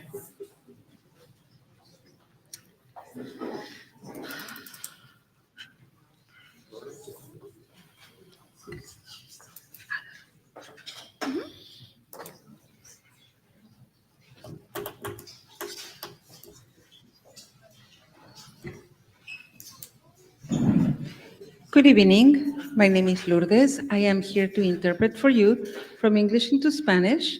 My colleague Betsy with me will be doing it as well. And if you need headsets for translation, please come to our table and we will provide that service to you. Para aquellas personas que quieren escuchar la traducción simultánea de la sesión de esta noche, les vamos a interpretar mi colega Betsy y yo, su servidora Lourdes. De inglés a español, pueden pasar a nuestra mesa y tomar los aparatos receptores. Gracias.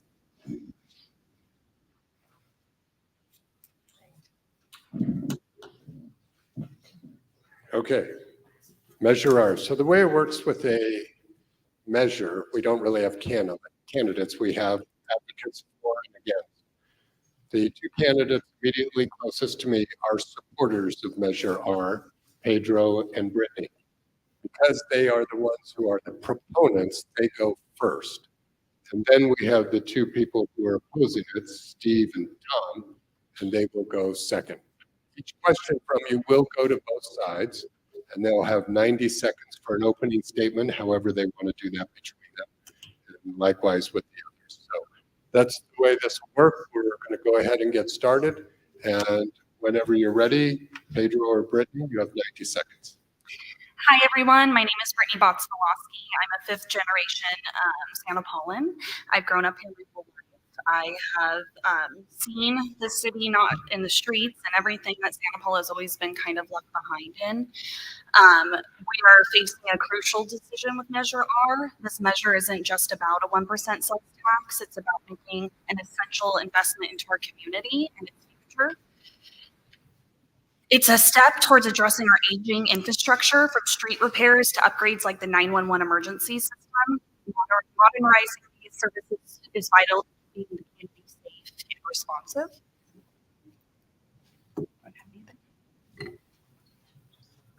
Is your time or how's it work? He said we could split it. However you wish to do it, but the clock is ticking. The measure isn't just about the present, it's about the future. Santa Paula is in trouble, in my opinion, and I feel like if we don't do something to help her, we're going to be in trouble and we're going to fall behind even more. And delaying these improvements will only increase the costs in the future, making it harder for us to keep up, as we always have. Thank you. And now we'll hear from the no on our side. Gentlemen. Well, I'd like to know what could possibly go wrong with having the highest tax rate in Ventura County. Now, the city of Santa Paula streets, pothole repair, and city services measure is what we're talking about here tonight. It's Measure R. And the key is that the revenue goes into the general fund. Well, if it goes into the general fund, it can be used for anything. So that statement that says it goes to city services is an omnibus. It means it can go to anything. Now, this is just like Measure T. Measure T was sold to repair our streets.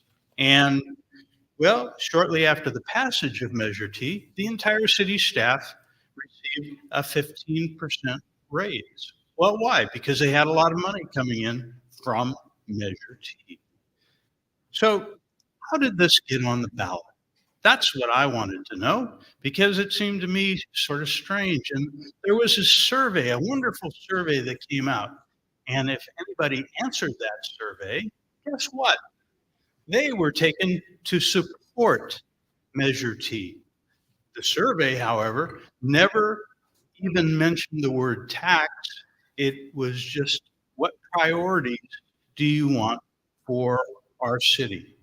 And so it was totally disingenuous, was completely lacking transparency. Thank you, Tom. Gonna have to stop you there. So Steve and Tom, this first question, we'll start with you. It's, if there was no Measure R, the city would be in a difficult position because of the no income or no additional income coming in. So considering that the budget is getting tighter and tighter, what would you do if Measure R does not pass to help provide the income the city needs? And please be as specific as you can. Well, the first thing I would do is I'd quit wasting money packing flyers into our water bills. I would also quit water bills. I get 20 of them. They put them in 17 envelopes. Ridiculous. The bottom line is that the city of Santa Paula has not been responsible in how they spend their money. We had an opportunity a few years back, and we paid past Measure T. What was one of the first things that happened? The council turned around and gives our fire department away. We're now paying $5 million a year to have a fire department. And everybody goes, oh, but we got all this extra equipment. The reality of it is we had mutual aid. We already had that extra equipment if we needed it. So the city of Santa Paula has made bad decisions in the past. And the reason, because of those bad decisions, here we are today now coming back to the poor taxpayers in the city and needing them to fix their mistake, basically. There's a lot of places the city of Santa Paula could be much more responsible when they're spending money. And if they were, this money would not even be needed because they could save it in their own in the normal budgetary process. I don't have enough time, but I've got the budget here, and boy, that you should, if you start analyzing it, there's plenty of money. Thank you. Pedro and Brittany, what would you do? What do you think is the solution if Measure R does not pass? we're at a critical stage in our history of Santa Paula. We can either make progress, be faulted for the mistakes of the past, or we look to the future. I'm standing here as a resident, as a voter, as a taxpayer who's deeply concerned that there is no other option but to ensure that Measure R passes. Why? Because the community demands it. They state it all the time. Fix our streets. Fix our streets. But guess what? They don't get all the information they need to understand the complexity of how it works. This is about shared responsibility. There is no surrender on this issue. We have to stand together as Santa Paulans because the ones that are hurt the most are the ones that are falling on sidewalks, that are having expensive car repairs. Some of those people are standing and sitting in this audience right now. They don't have the luxury of owning multiple properties. They're working class people. And we have to stand up for the rights of working class. So I say to Santa Paula, are you looking forward or are you looking back? And if we're looking forward, let's do the right thing and pass Measure R, because there is no other option. You cannot slice it any other way. That last tax increase happened 7 years ago. What do you think the cost of goods and services is in 7 years? Thank you. And Brittany and Pedro will start the next question with you. So there was an oversight committee for Measure T. Do you feel that that committee effectively administered the bond? And also, do you think if Measure R passes, that that oversight committee from Measure T should be folded into R, or should it be a new oversight committee? In my opinion, I do think that they did a good job. I think that there's been a lot given to the PD roads, parks and recs. The committee themselves have been the ones to say no to city council before and make the decisions that were right. And I do feel that if Measure R does pass, that we do need an oversight committee. And I think that's very important. And I know that the city has voted to touch base on that if Measure R is to pass. And yes, I do think that there should be an oversight committee, just like Measure T. Do you think the T committee? In 2016, the residents of Santa Paula made a decision to pass Measure T. Measure T saved this city, ladies and gentlemen. What do you think paid for Harvard Boulevard? $18 million. How do you think that just magically happened? No, it doesn't, folks. It's because of your investment, the investment of our people. Yes, we might have a higher tax rate. Why? Because we don't have the luxury of having high property values in our community, or the industry that allows us to bring in more tax revenue. We're a small community that's growing, that's about to transform itself. And right now is the time to ensure that we continue the progress that's being made. Yes, the council made a decision recently to do what? To instruct with the staff within 90 days to come up with recommendations about oversight. And I believe that that council is going to act on its promise like it did before. Thank you. Steve and Tom, do you believe that the committee overseeing Measure T was appropriate and successful? And if Measure R passes, do you think that committee should be folded into the Measure R committee? Well, I'd like to make a statement about oversight committees, because I was on the oversight committee for Measure Q and Measure P.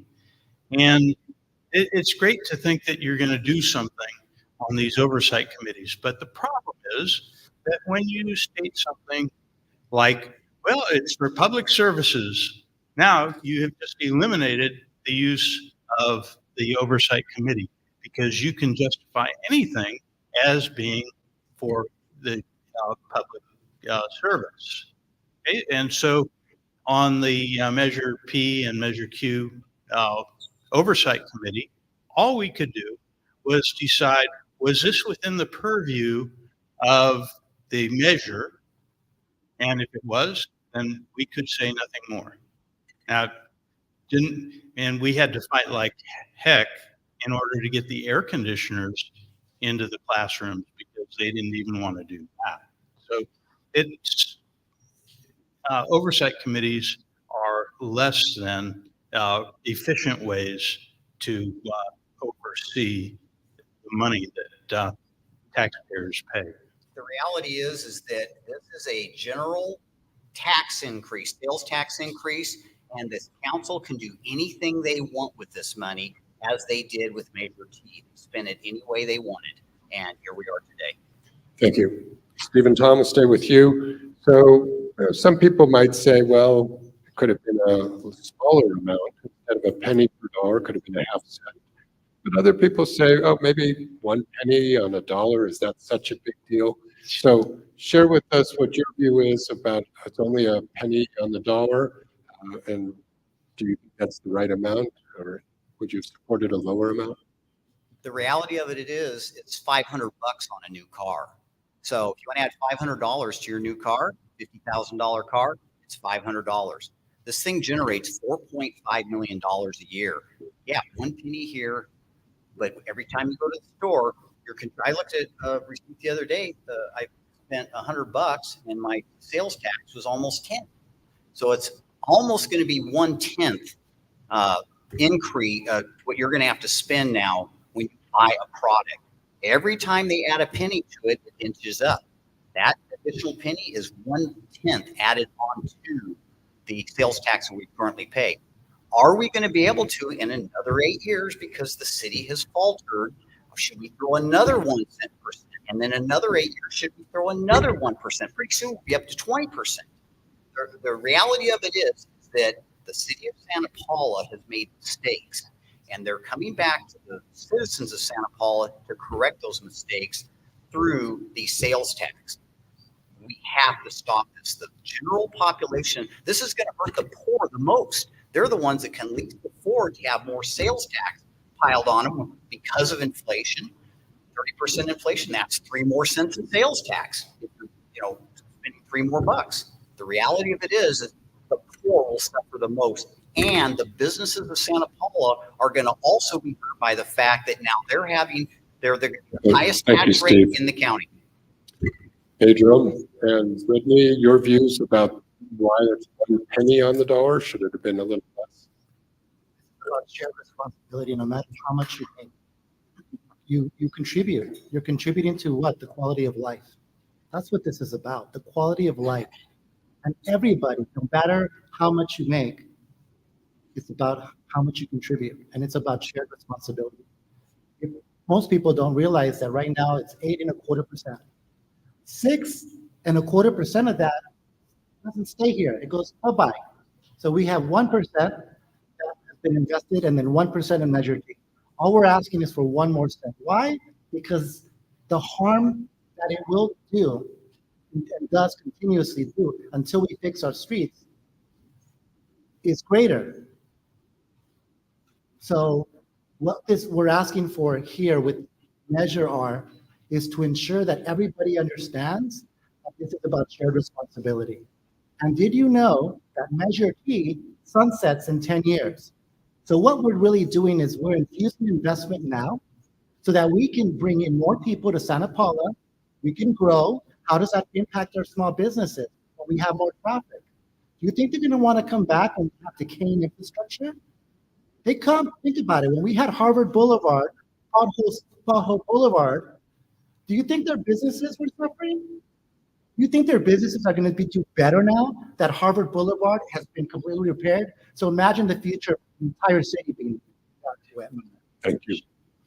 Brittany and Pedro, Measure R, as pointed out earlier, is general obligation, meaning the money can be used for a wide variety of purposes, however the council chooses to do that. And certainly there could be new councils with new philosophies. How do you ensure this money goes to the proper places? First of all, the reason why you added these other things, streets, sidewalks, services, 911 dispatch, is to provide the flexibility so that you can solve problems. At the end of the day, it's about solving problems. You might be fixing the street and say, you know what, there's a public safety issue here. Maybe we need to put a crosswalk. Well, guess what? You have the flexibility to be able to solve those problems. So again, this measure is going to allow the council, and yes, guess what? Who elects the council? The people elect the council. Is the council meetings public? Absolutely they are. Are people accessing the council? Are they participating? Are they staying engaged? We have a lot of work to do, right? Why? Because it's about accessibility. And for the most part, people who are not able to come and participate in their government. But guess what? That's why they have elections. And they trust people, but they elect them to do the right thing and what they said they're going to do. So what I say to our community is that you have to have faith in the day. Measure T saved this town. Harvard Boulevard, what do you think that was? The new police cars, our support for parks and recs, the new services that happen. What I will say is this, the city does a horrible job in saying how good it does with the least amount of resources that it does receive. And so we're asking, this is about, again, the future and not talking about the past. And you, the people who decide if this is in their best interest. Thank you. Tom and Steve, share with us your view about the way this is written as a general obligation bond, meaning that the money can be used however the future council chooses. The reality is that as we have seen, we've got history already on what the council will do. They will do whatever they want to do. And the fact is that this is, again, another tax increase that Pedro here, believes is going to be a salvation of the city of Santa Paula.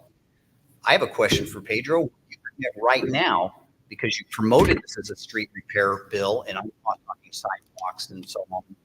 Will you commit to spend this money for the next several years till our streets are repaired for the streets? That's why it's on the ballot. That's what you guys promoted. Will you commit to that? That's my first question. Second question is why have you done a complete study of your budget, which I happen to have right here, $22 million for that part of it. There's two sections of it. Have you done a complete study to where doing your job, you will go over this budget before you have more tax revenue from the Santa Paula and find any and all other places that you could generate revenue? Okay, thank you. We'll let Pedro decide if he wants to answer later or not, but Steve, just as a point of order, I'm the guy asking the question. I thought it. All right. Mix it up a little. I don't want to lose my job. Okay, Steve and Todd, this one's sort of hard for you guys because it's asking what are the specific projects that you think should be performed if Measure R passes? You talked about the capital projects with the street, but are there other projects you want to weigh in on what projects you think would be appropriate?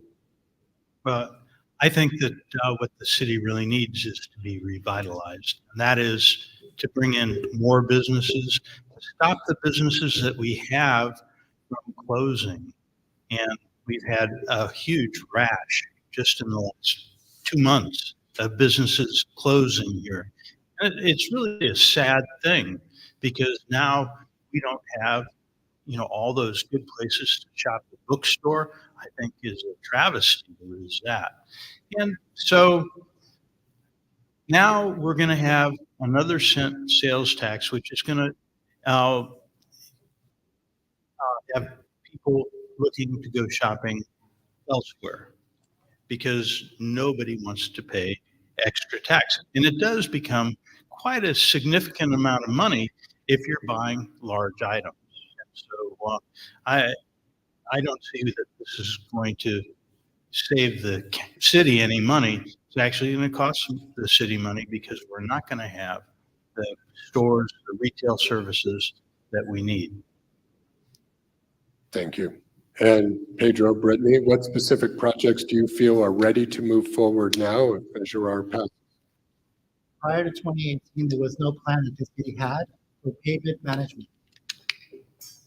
Since that time, there's been a plan. We have projections of what streets and an index that determines the conditions of our streets.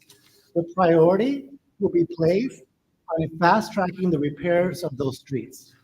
Okay, that is a priority. Why? Because the people said that is our priority, right? We came up with a solution to say, we need an investment. We need your help so that we can get there faster. However, when you fix a street, guess what? You have to look underneath and fix the infrastructure. You have to fix the sidewalk. You might have to put crosswalks. Have you noticed we don't have really good lighting in our neighborhoods? Do you think it's safe for people to walk in the neighborhood? So we need to prioritize our neighborhoods. What a great time to do that when we go into districts, right? To show the people that we're investing in the communities where they live. It's not just about the Main Street corridor. It can always be about the Main Street corridor. It has to be about where people live and where they live and where they raise their families. And so you have to make some investments now for the greater good, buy us some time, because what is happening in Santa Paula is we're having a population increase. We're one of 2 places in the entire Ventura County that is growing. That's going to help us uplift ourselves and lift our communities out of poverty, provide jobs and opportunity. But at the end of the day, we Thank need you, Pedro. sustainable businesses. Okay. This was touched on just recently. So the question is about the incentive for people to live in the city to now go and shop outside the city where the sales tax rate is either a penny lower or it could be even more than that. So what will you do to try and offset the loss of business and the taxes that go to shopping out of the community? That's for your side. People are already going outside the community to shop, ladies and gentlemen. They're going to Oxnard, they're going to Santa Clarita. What do you think their tax rate is? They're already paying more. Why? Because we don't have the businesses that our people need in this community. But you're not going to attract businesses without population. So when we grow as a community, guess what? We're going to be more attractive to these larger businesses that we want to see here in our community. That's already started to happen. What's going to happen on Hallett? What kind of businesses are going to come to that corridor right there? And the reality is those businesses are only coming. Why? Because we have population growth, because we have the harvest growing, we have affordable housing, more people coming to town. So they're already shopping somewhere else. What this is going to do essentially is make us a more attractive place to have business, conduct business, live and play. And that attraction is going to grow our small businesses. Our chamber relies a lot on the tourism thing, that we're attracting all these people to come here for our charm. And yes, we have that charm. But our charm could be even better. Guess what? When they're coming here and they're always coming back. Why? Because they're not hitting a pothole or they're going through the devastated communities that we have that are decaying. So truly, when we uplift our neighborhoods and our streets and our infrastructure, we attract and grow our small businesses, and we grow our community, and we bring more revenue into the city that can solve our problems. Thank you. Stephen, Tom, same question to you. This person wonders if we'll actually see businesses lose activity because people are going out of the area to shop at lower sales tax rates. Well, Pedro's absolutely right. I've seen most of the people in this room outside in Costco and other places shopping, Camarillo in particular, because I will go to Camarillo and shop because it's 2% less. I get a 2% discount just by showing up in Camarillo. That's just the reality of it. The fact is we cannot build our way out of the problem we're in right now. This town is at capacity with our limits. We have green belts on either side of us. We can do a little bit of infill. Of course, there again, if the city charges you an arm and a leg to build something, that even the infill hasn't been happening like it should. There should be a moratorium on fees for infill if we want to try and increase our population. We've got East Area 1. That would have been a huge boom for the city of Santa Paula had we not given 80% of the property tax revenue away to the county of Ventura. And that's what I wish the city council was really working on. They could go back somehow, maybe, and get the fire department back in the city. We could go to a $2 million a year fire department instead of a $5 million a year fire department. There's a big chunkier measure right there that could be brought back. It's probably not going to happen. I don't think anybody in the city council has the guts to go after the county. It would be very, very difficult, and it would cost money. Now, if we were passing this to get our fire department back, I'd be all for this, but that's not what's happening. Thank you. We're going to start with your side, Steve, but a little bit of research that I had here. Correct me if I'm wrong, but Measure T was passed in November of 2016, and it was a 20-year general sales tax that was sunset in a couple, I guess, about another 10 years or so. He said 10 years. 10 years, okay. So this question feels that Measure T was misused, and they ask, what's stopping the same thing from happening with Measure R when there's really no hard oversight and there's no sunset date with Measure R. So that's for Steve and Tom first. Well, the fact is it, the same thing can and will happen unless the council, if it does in fact pass, steps up and says, we are going to stick to what the reason the people want this is to fix the streets, the infrastructure and the streets. If they do that, great. I'm willing to bet right now we'll be sitting here in 4 years and they will have spent this money on a whole bunch of other stuff as opposed to just sticking to the streets themselves. If they would commit to that, that would be a whole different thing. The problem is it's a general obligation sales tax. It goes into the general fund. They can spend it on anything they choose, like flyers that they throw at us. This kind of stuff here just drives me nuts. It's a complete waste of money. But they will have that. If they want to waste it on that, guess what? We can't stop them. Now he says, oh, the people will engage. But I've been to the city council meeting to get 5 or 10 people showing up there. People are busy working. They don't have time to go down and lecture the councilman that they voted for to do the right thing. They should know what the right thing is. And unfortunately, the right thing doesn't always happen. In the Measure T situation, it definitely didn't happen. And that is your proof of what will happen in this measure. And additionally, this council is, they may have great intentions, but the next one, we have no idea. Got to cut you off. You'll have a chance on the next question. Sorry.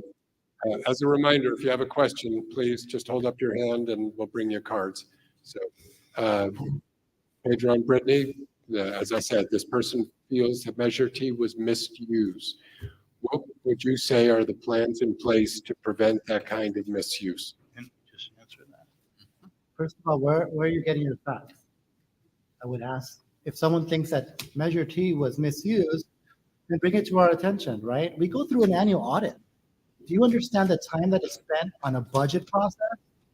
I'm just sharing my personal experience as someone coming from the outside with the financial background. And it is a tedious process to the time that we spend going through every single line item trying to make a budget work.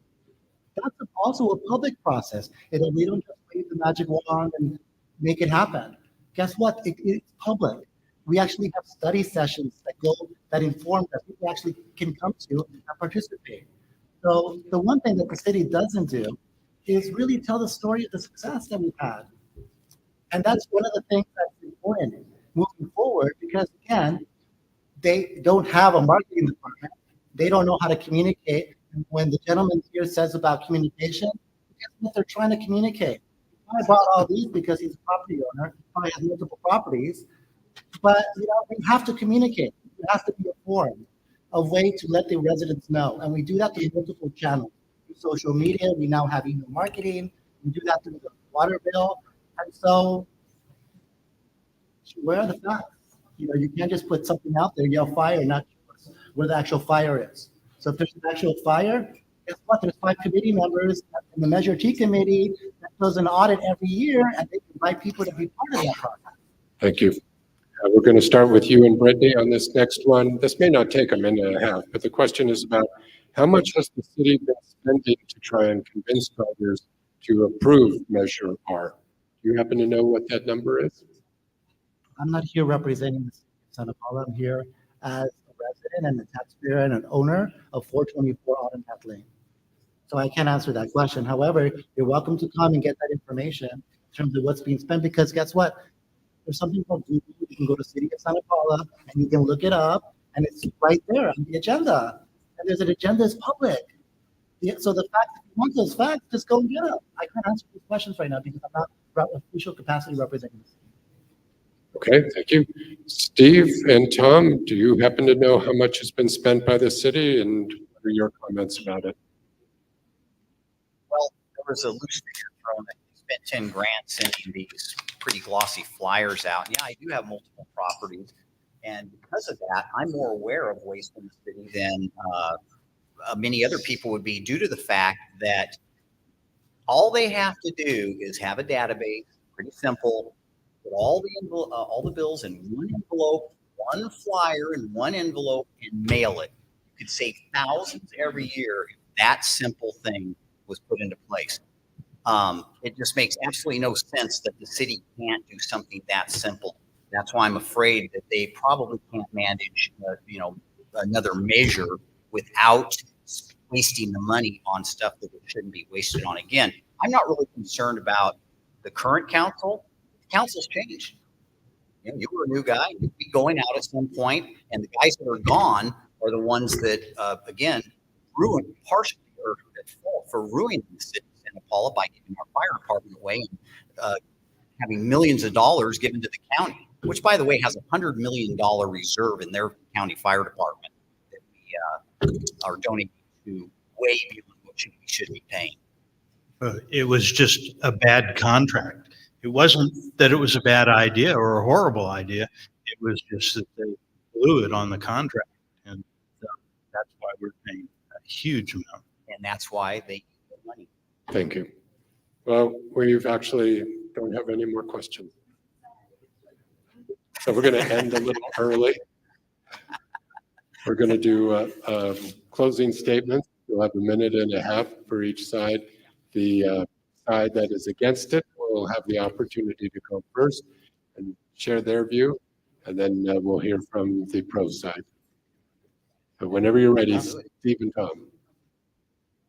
Well, we've been here before. I was here 8 years ago when the Measure T debate was going on, and I was sitting up here doing the exact same thing I'm doing this time.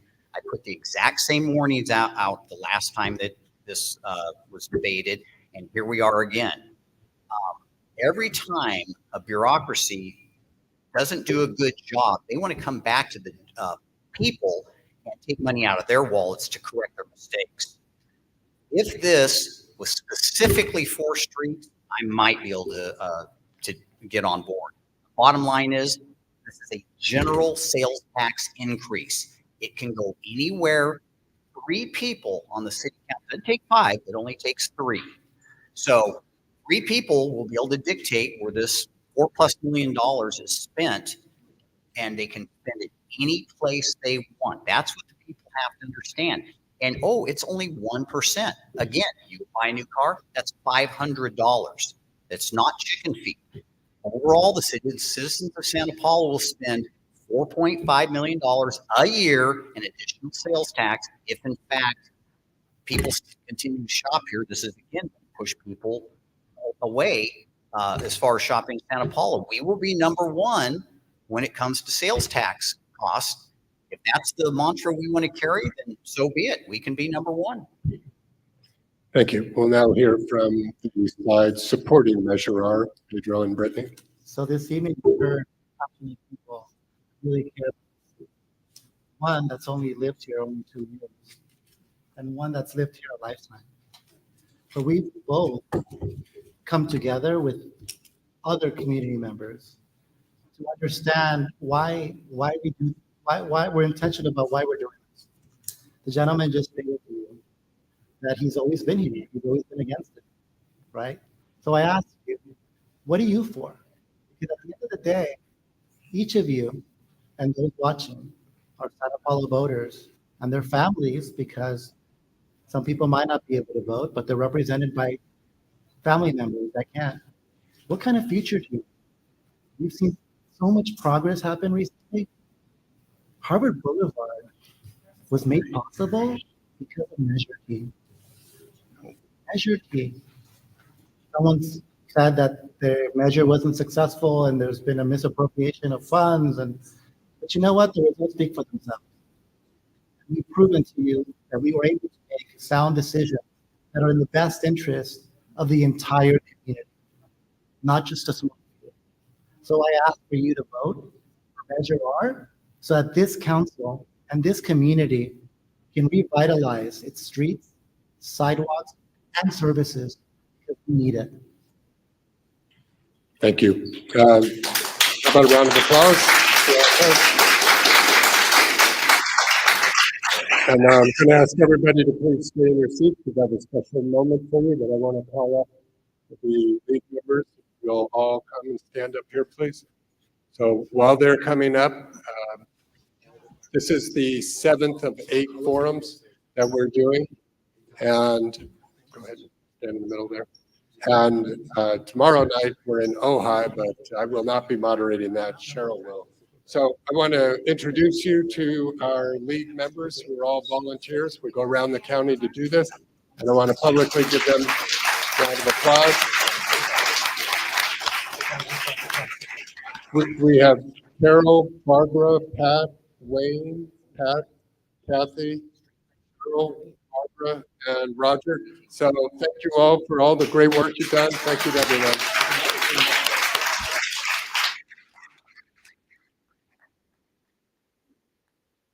Thank you for that. Reminding you that ballots will be mailing out any day now. You may be receiving those, and you can vote either in person. You can take your ballot. If you do decide to vote in person, take your ballot with you. It's a good way to prevent there being any confusion. You can also drop your ballots at the ballot boxes that you'll see around the city, and the voting centers will be opening towards the end of the month as well. So exercise your right to vote. Thank you all for coming out tonight, and thank you to the Chamber of Commerce and John Marquez for being our co-host. Good evening.